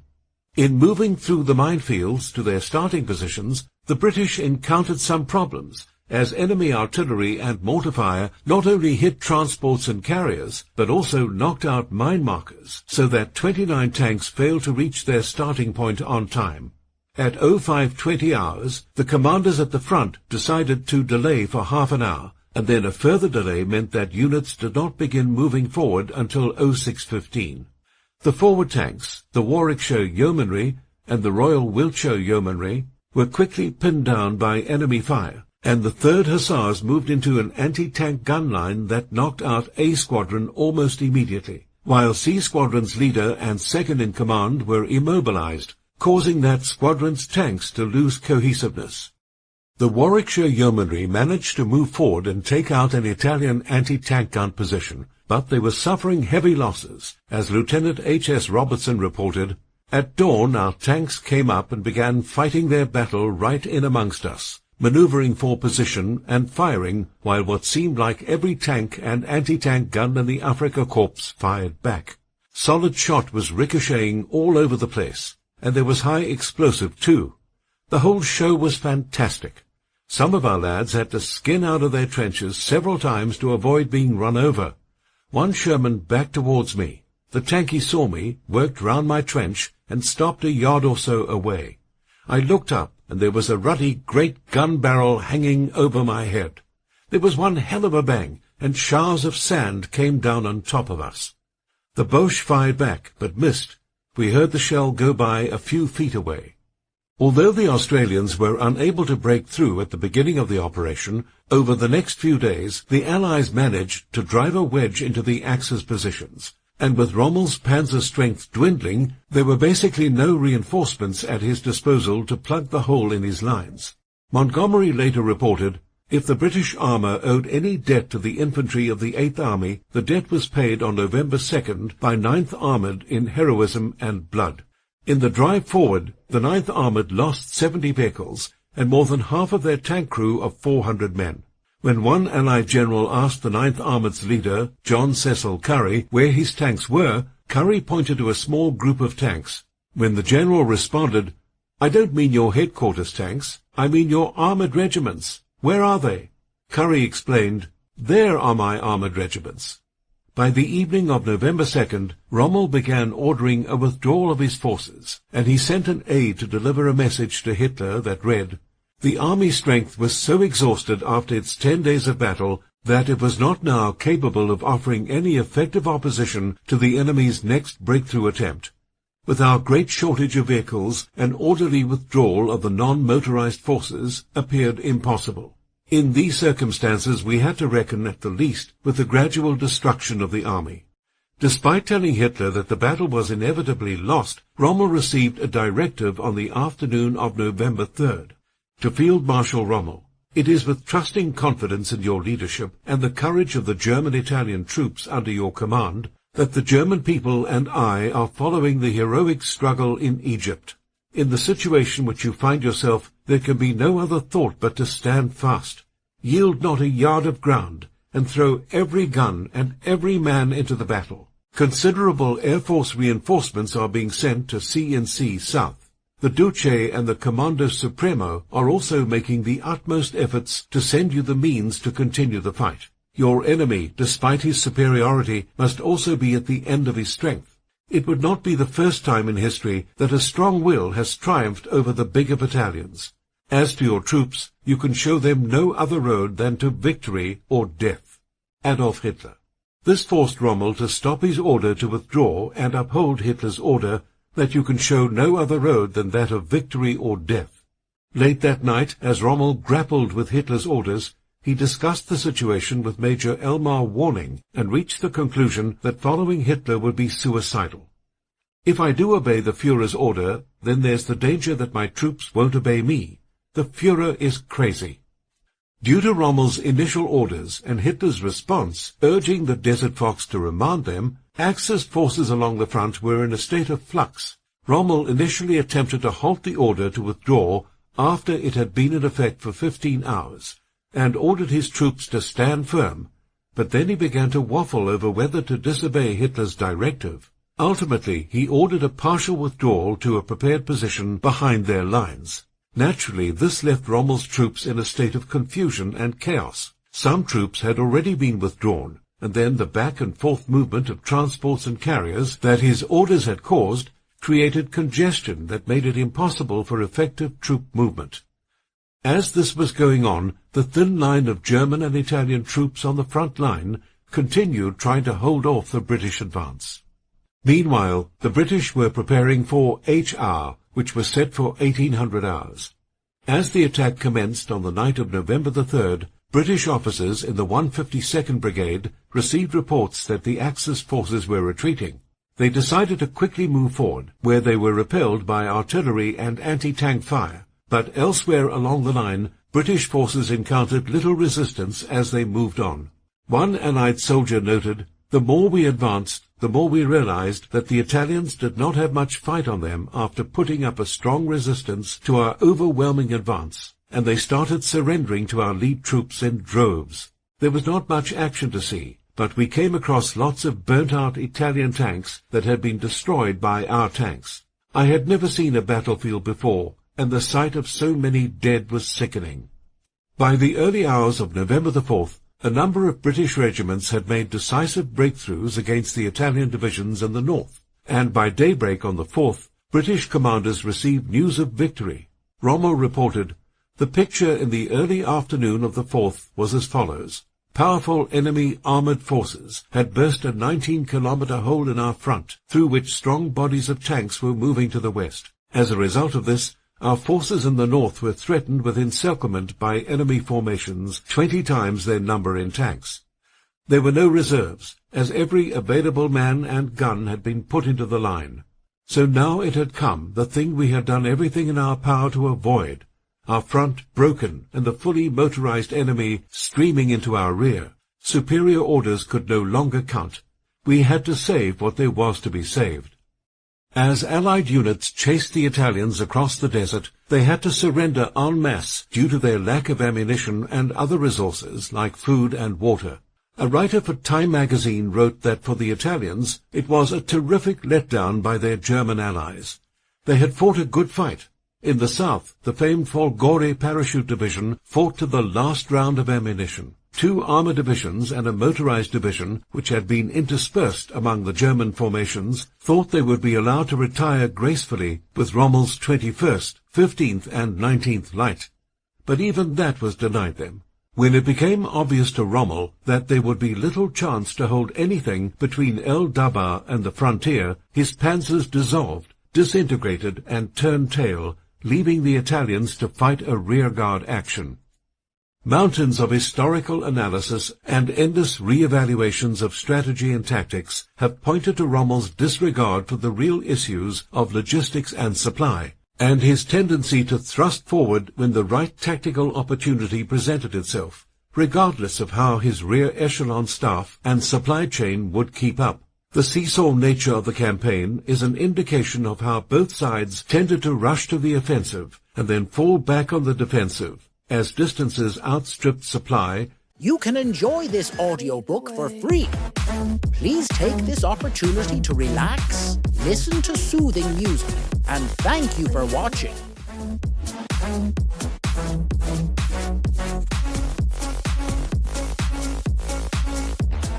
After you lead the way, I'll follow you. Tonight I'll stay. After you lead the way. Heart racing, we're on the prowl. In the dark, we're not backing down. In the dark, we're not backing down. Whispers in my ear, you're taking control. I can't resist, you got me. And forces became depleted. Montgomery, with a more considered approach, broke this cycle, and with the Germans on the run and the Americans preparing to land on the French North African coast, Montgomery had all of the tools in his hand to mount the spectacular advance that would forge his reputation into the future. The victory at El Alamein was incredibly decisive for a number of reasons. First, it showed the Allies the importance of a strategy that involved artillery and air support, and that the Allies were superior to the Axis forces in this regard. Later in the war, as they fought in the European theatre, German prisoners of war asked to see the artillery machine gun that the Allies had in their arsenal, and were shocked to find that the rapid-firing artillery that they so feared was not due to new technology, but simply the skill of Allied artillery units. Moreover, while Rommel revealed himself to be a master tactician, Alamein, like Stalingrad and the Marne, showed the importance of staying within the army supply lines and not overextending.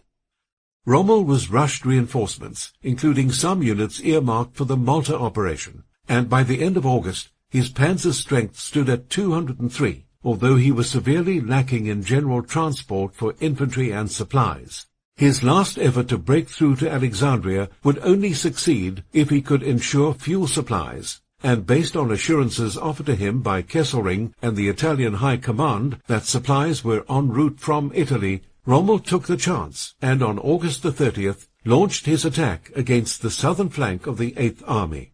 His intention was to punch through the southern end of the British defensive line and swing up behind their positions. Thanks, however, to ultra-intercepts, the Allies were fully appraised of this and were prepared. The new commander of the 8th Army, General Bernard Montgomery, made careful preparations. Artillery and dug-in tank positions were sited along the Ulam Halfa Ridge, overlooking Rommel's line of advance, and when the advancing Germans began to run into well-prepared British minefields, forcing them further south, they were hit by artillery and tank fire and interdicted from above by RAF fighter bombers. The Germans began to register immediate and heavy losses. Rommel had neither the strength to assault the fortified Allied position nor the fuel reserves to bypass it. Rommel, who was by now suffering from ill health, blinked. News of the loss at sea of all the expected fuel tankers convinced him on September 2nd, 1942, to withdraw his forces to their starting position west of El Alamein. Lack of vehicles to provide mobility for his infantry, lack of ammunition and fuel for his panzers, forced him to revert to a static defensive position, and the race to build up supplies began once again. On September the 23rd, in the meanwhile, Rommel left North Africa for Germany to seek medical treatment. He was suffering from jaundice and weighed down by exhaustion. This once again was known to the British through coded intercepts, and General Montgomery came under intense political pressure from Whitehall to launch an immediate attack. He resisted until October 23rd, when, having built up strength, he launched the long-expected Allied offensive with a ferocious barrage along the entire front line. The 8th Army then advanced into well-prepared German defences, and although progress was slow, momentum was constant. Rommel returned to the theatre 2 days later and reassumed command, by which time, aware of his limited fuel reserves, Montgomery had drawn his forces into a steady campaign of attrition that wore on for a further 5 days. British casualties were heavy, some 10,000 up to that point, but the impetus was on Montgomery's side. Then, on November the 1st, Montgomery shifted tack and began attacking the southern sector, and by November the 4th, German resistance was beginning to buckle, at which point Rommel reluctantly ordered a withdrawal. Operation Torch. The supply problem remained the joker in the pack as far as North Africa was concerned. Field Marshal Kesselring. I want to impose on everyone that the bad times are over. They are finished. Our mandate from the Prime Minister is to destroy the Axis forces in North Africa. It can be done, and it will be done. General Montgomery. The objective of Operation Torch was to neutralize the Vichy French presence in North Africa, regarded at that point as an extension of Axis power, and to encircle German and Italian forces in Tunisia in preparation for an invasion of southern Europe. Under Allied pressure in the east, surviving German and Italian forces were falling back on Tunisia, the point closest to Axis naval and air bases in Sicily and Sardinia. In the wake of the attack on Pearl Harbor, President Franklin D. Roosevelt had favored an early Allied landing in Europe, but Churchill and other Allied commanders felt the logistical demands of the tactic would simply be too great at that point in the war. An Allied advance into the soft underbelly of Europe would have a better chance of succeeding if it were mounted from North Africa under conditions of victory in that theatre. Bearing in mind the reversal of Axis fortunes in the preceding weeks, the time was certainly ripe. At the onset of the war, Hitler had not applied much importance to North Africa as a theatre, and he was therefore reluctant to commit resources to it. He regarded the southern Mediterranean as an Italian responsibility, preferring to commit German resources to Europe, and Russia in particular. Upon the German occupation of France early in the war, and the establishment of the collaborationist Vichy government, the Germans agreed not to occupy Vichy France directly, having cautiously assumed French forces and colonial administrations loyal to Vichy would offer an effective buffer. With North Africa and southern France in compliant hands, and with Spanish neutrality, there seemed no immediate cause to engage German forces in North Africa. The Italian defeat forced the German High Command to revise this policy somewhat, but even then, Hitler did not appear to recognize the strategic importance of North Africa, nor did he acknowledge the obvious potential of the boot of Italy as an avenue of Allied re-entry into Europe. The question of where precisely the Vichy French in North Africa stood was central to Allied planning. General Dwight D. Eisenhower was appointed the overall commander of Allied ground, naval, and air forces, commanding general, European theatre of operations, and it was he who was charged with devising the practical logistics of mounting an amphibious American operation directly from the United States. It could not be determined how the Vichy French authorities, or French forces in the region, would respond to an Allied invasion, and this lay at the heart of Allied concerns. There was also some uncertainty at precisely how the Spanish fascist dictator, General Francisco Franco, would react. He might, on the one hand, sense the general flow of events and retain Spanish neutrality, but should he counter by bringing Spain into the war on the German side, he would be in a strong position to thwart or at least complicate Allied plans. Spain controlled a portion of Morocco, Ceuta, and was certainly positioned to compromise British Gibraltar, which was, of course, the key to Allied naval control of the western Mediterranean. At Roosevelt's request, the U.S. chargé d'affaires to the Vichy government, Robert D. Murphy, was dispatched to Algeria to sound out the local French. The French commander, Admiral Jean-François Darlin, was a Vichy appointee and known to be pro-Nazi, so he would no doubt oppose Allied forces, despite a junior command that was anti-German in general. The question was how Vichy French forces on the ground would respond to a command to resist an Allied landing. Although it was generally acknowledged that they would resist, it was hoped this would not be with any particular determination or commitment. What had been indicated was that French naval deployments were likely to pose a greater risk than land forces, which, in the end, proved to be the case. Allied commanders concluded French Vichy forces were unlikely to fight. and as a consequence, U.S. troops were instructed not to engage the French unless they themselves came under attack. Over the question of precisely where and when to stage the amphibious landings, Eisenhower grappled with his own planning committees and Allied command in London, eventually agreeing to 3 landings in Algeria and Morocco, the furthest east being Algiers. His own preference was for a landing, or a series of landings, much closer to the frontier between Algeria and Tunisia, shortening the distance for an expeditionary force to travel in order to achieve the objective of closing in on Axis forces besieged in the territory. The argument against this was that the reduced but still powerful Axis forces in Tunisia would oppose the landings, while inexperienced American troops would be forced to fight to gain a bridgehead. In the end, Eisenhower accepted an Allied plan that envisaged 3 amphibious task forces simultaneously seizing key ports and airports in Morocco and Algeria, primarily targeting the cities of Casablanca on the Atlantic coast of Morocco, Oran in western Algeria, and the capital city of Algiers itself. The Western Task Force earmarked for the Moroccan landings comprised American units under the command of Patton, with Rear Admiral Henry Kent Hewitt commanding naval operations. The units engaged in this branch of the operation comprised the U.S. 2nd Armored Division and the U.S. 3rd and 9th Infantry Divisions, some 35,000 troops in total, transported across the Atlantic from the United States in a convoy of over 100 ships. The Central Task Force, directed at Oran, comprised some 18,500 troops of the U.S. 1st Infantry Division and the U.S. 1st Armored Division. This convoy sailed from Britain under the command of American Major General Lloyd Fredendall, with naval forces commanded by British Commodore Thomas Trowbridge. The Eastern Task Force, intended for Algiers, was commanded by British Lieutenant General Kenneth Anderson, and it consisted of a brigade of the British 78th and the U.S. 34th Infantry Divisions, along with 2 British commander units, No. 1 and No. 6 commandos, totaling 20,000 troops. Ground forces during the landing phase were to be commanded by U.S. Major General Charles W. Ryder, commanding general of the 34th Division, while naval forces were commanded by British Vice Admiral Sir Harold Burrow.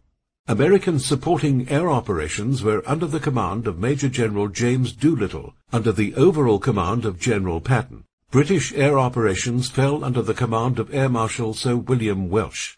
The campaign commenced at dawn with the landing of the Western Task Force on November 8, 1942, at 3 points on the Moroccan coast: Safi to the south of Casablanca, the coastal settlement of Fedala to the north, with the largest landing, comprised of some 19,000 men, at the main port of Casablanca, Media Quneitra. In the hope that French forces occupying the latter would comply, no preliminary bombardment was ordered, although French troops did indeed respond with artillery, and U.S. casualties were taken. Nonetheless, the landing was executed successfully. At Safi, chosen to land the Western Task Force's medium tanks, some minimal French sniper activity was noted, but the landing went ahead, largely unopposed. By November the 10th, the Western operation was complete, and U.S. armor and infantry began to move up the coast to join the action in Casablanca, where the landing was somewhat delayed due to navigational difficulties. The first wave was met by French artillery before a bombardment by Allied carriers offshore, and Allied air interdiction cleared the way. A sprawling and indecisive naval battle, the Battle of Casablanca, was fought between French and U.S. ships during November the 8th to the 16th, resulting in the destruction of a French cruiser, 6 destroyers, and 6 submarines. 2 U.S. destroyers were also damaged.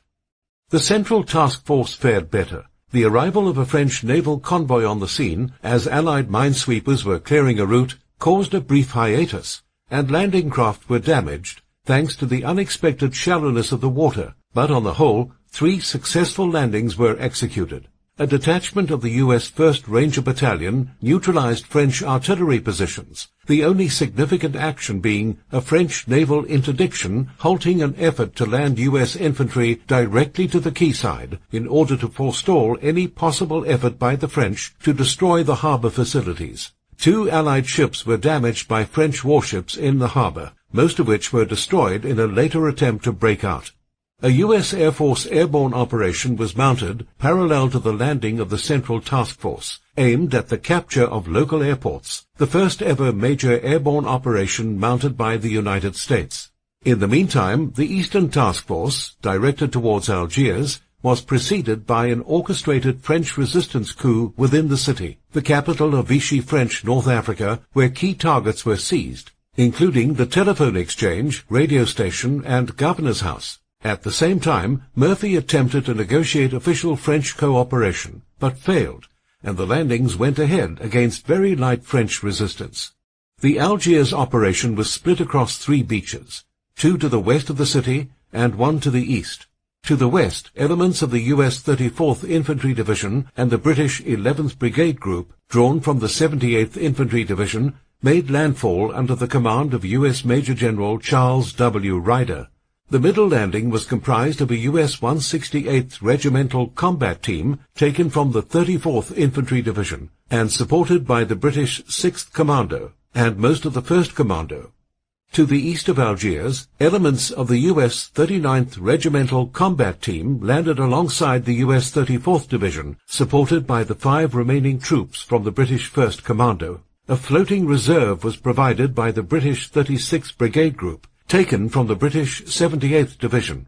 All French coastal batteries had been put out of action by the French resistance. In one instance, the landings were warmly welcomed by French troops. The only notable action in this sector took place in the port of Algiers itself, where, in Operation Terminal, 2 British destroyers made the attempt to land a party of U.S. Army Rangers directly onto the quayside in order to prevent the French from destroying port facilities and scuttling their ships. The landed troops, however, pushed quickly inland, and the city was surrendered to the Allies at 1800 hours. On November the 10th, 2 days after the combined operation, General Darlan, the commander of the Vichy forces, made a deal with the Allies and Eisenhower in particular, offering him recognition as French High Commissioner of North Africa in exchange for ordering a formal halt to all French resistance.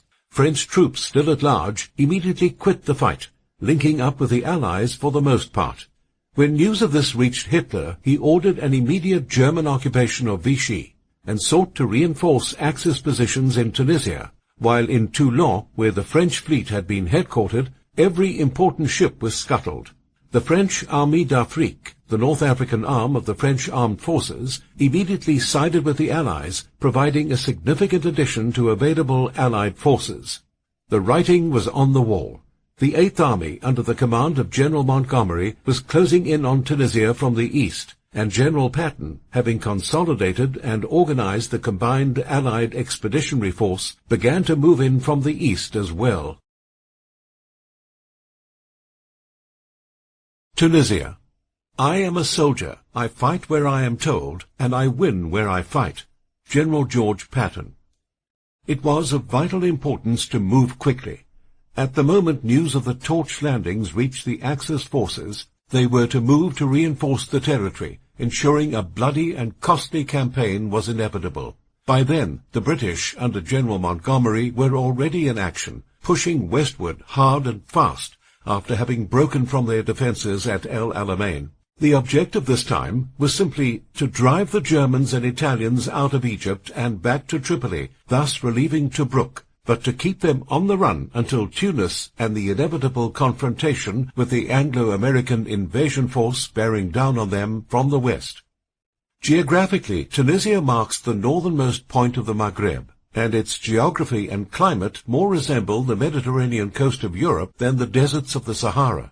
The southern reaches of the country are comprised flat and easily maneuverable terrain for heavy armor, but protecting the coasts to the north lies the buttresses of the Atlas Mountains.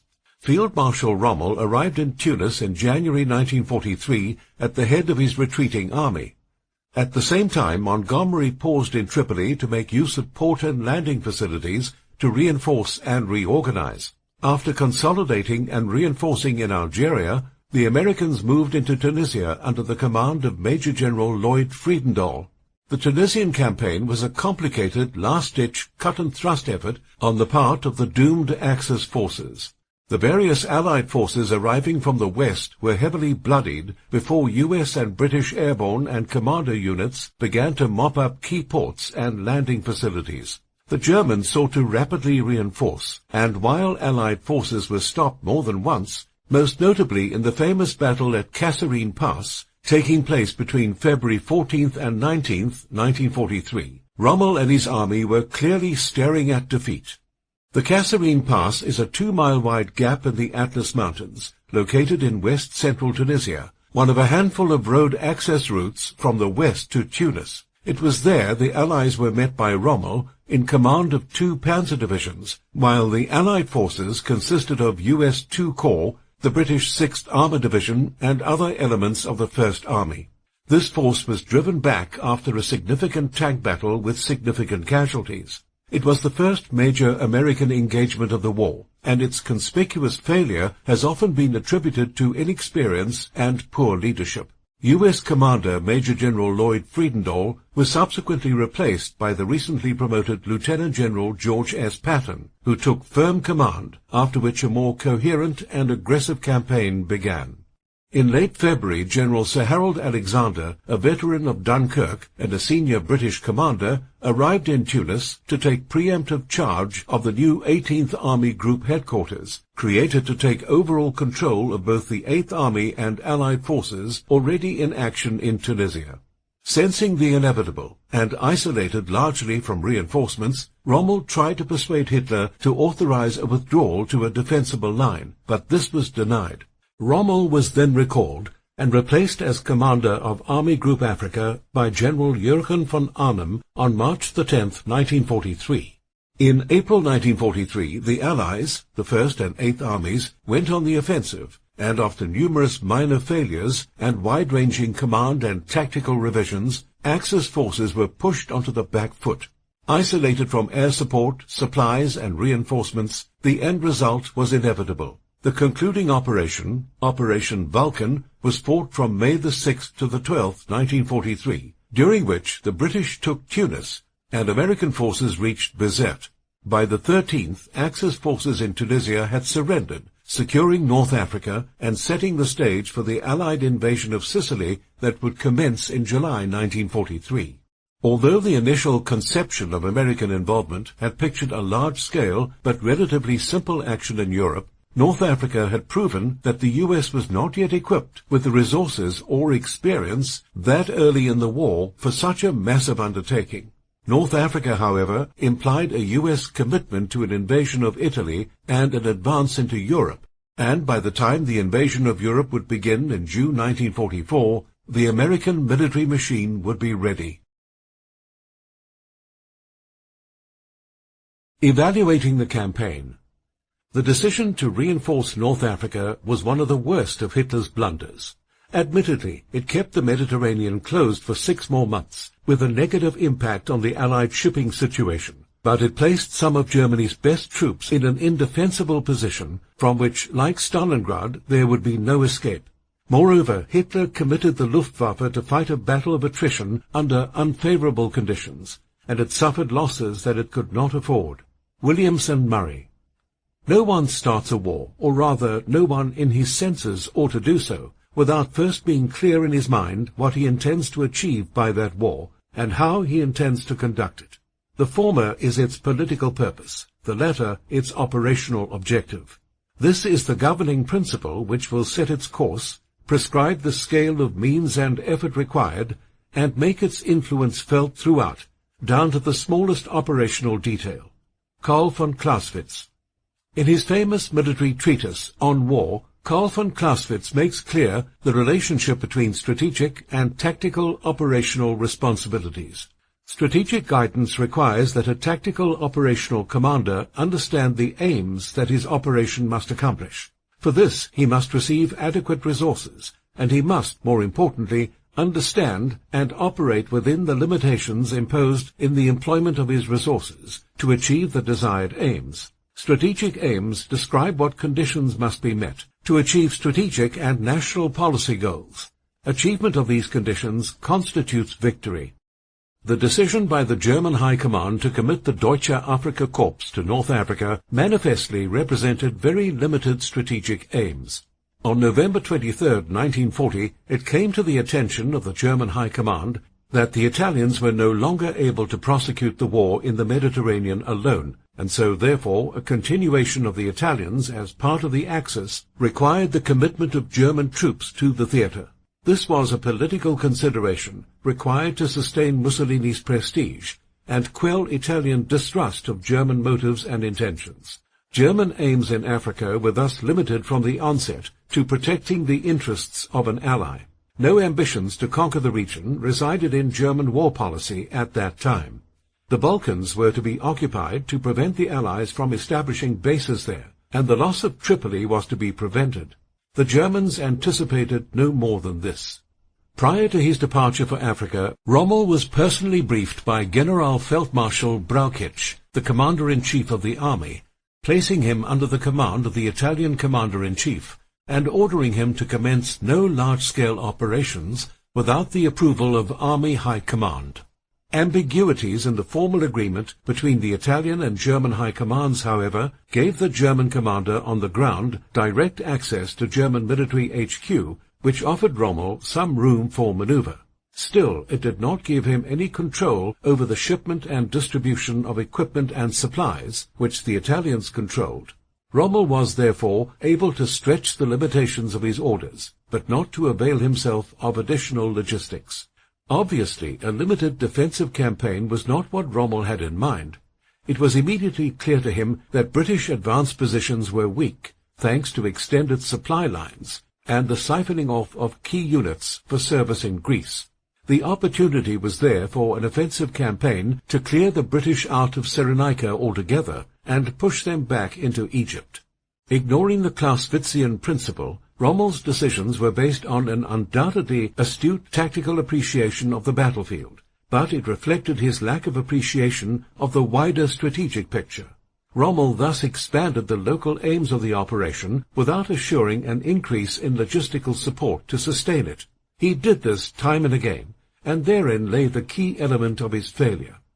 Needless to say, Rommel's first offensive was spectacularly successful. He drove the British out of Libya, besieged Tobruk, and raised the banner of German military mastery in North Africa that immediately captured Hitler's attention. Keeping in mind that Hitler was like Rommel, when it came to his attraction to glittering achievement, he tacitly supported his protégé in these short but spectacular maneuvers. As a result, the changing nature of the campaign took on a life of its own. The Italian commander-in-chief was replaced, and the German staff sent to North Africa to oversee Rommel's operations were absorbed into the expanded staff of the new Panzergruppe Afrika. Rommel was now in command. However, the Russian front remained a priority, and enhanced logistical support for Rommel's ambitious new operational program was not altered or expanded. Now, at the end of an extended supply chain and inadequately supported, Rommel's dazzling push crumbled at its spearhead, precisely at the moment that the British launched Operation Crusader. And even though Crusader did not rank among the most brilliantly conceived or coordinated operations of the war, it succeeded because Rommel had extended his reach beyond the limits of his logistical support.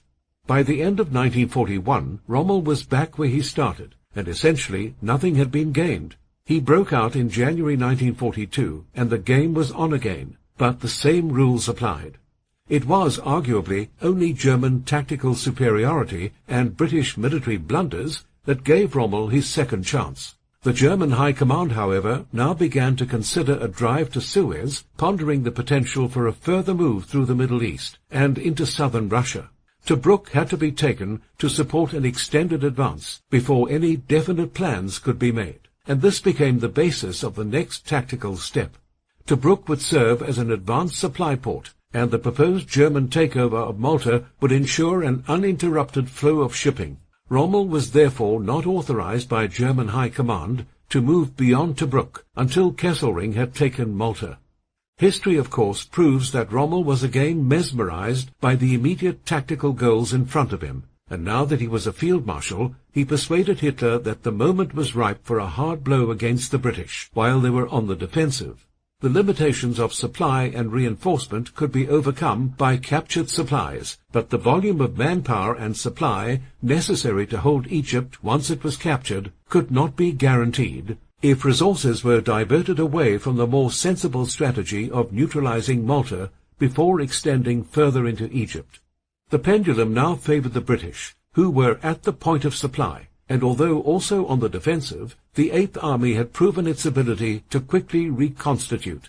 Rommel now advanced against the Allies with a depleted and exhausted force of no more than 60 panzers and 40 obsolete Italian tanks, while the 90th Light Division could only field 1,600 troops, and Italian 10 Corps at that time had a combined strength of 14 tanks and some 2,000 infantry. Clearly, once again, the tactical possibilities overcame the operational realities in Rommel's mind, and this cost the Axis powers their final opportunity to secure their Mediterranean lines of communication to North Africa, and ultimately it cost the Axis powers the entire theatre. While it was widely understood now that Rommel did not show quite the same flair for logistics as he did for tactics, other weaknesses have come to light that also helps to explain some of the signature failures of his campaign. One such problem was his ongoing antipathy towards the Italians, whom he consistently maligned, from a tactical to a command level, and he was never able to operate in concert with an ally to the extent that the British were. The Germans supplied and operated the elite panzer divisions that were the cutting edge of the Afrika Korps, but the Italians provided much of the infantry, vital in the support of armoured advance. The Italians also shared supplies, and occasionally exercised much control over them. In the end, Rommel, upon whom the fortunes of the Afrika Korps were pinned, failed, simply because of a stubborn refusal to reconcile his operational planning with the wider strategic guidance of his high command. The Germans correctly regarded the Eastern Front as the dominant theatre, and thus Rommel was dispatched to Africa with a limited operational mandate to protect Libya from absolute takeover. His subsequent desire to exploit tactical opportunities did not take into account strategic priorities or national policy objectives. As Clausewitz might have warned him, tactical success should not drive operational decisions. Before running afoul of Hitler, who offered Rommel the chance to take his own life, having been implicated in a plot to assassinate the Führer, Rommel acknowledged the impact of logistics on operations and the ultimate cost of his tendency to ignore supply issues in the face of tactical opportunity. He conceded, "The battle is fought and won by the quartermaster before the shooting begins." Nonetheless, Rommel continues to rank supreme among World War II commanders, with his reputation actually growing out of failure and being sustained by Nazi Germany's ultimate defeat. This is the enigma of the Desert Fox, a tactical commander with strategic ambitions, who, although gifted within the limited scope of operations, made highly destructive decisions in a strategic context. At the same time, as Rommel's reputation endured, so has the reputation of the force he commanded. Notwithstanding its brief existence and its ultimate defeat, the Afrika Korps has won the accolades of military enthusiasts and historians ever since, and it continues to be considered one of the premier military formations ever assembled. That was the Afrika Korps, the history of Nazi Germany's expeditionary force in North Africa during World War II, by Charles River Editors, narrated by Colin Fluxman. Copyright 2017 by Charles River Editors. Production copyright 2017 by Charles River Editors. Audible hopes you have enjoyed this program.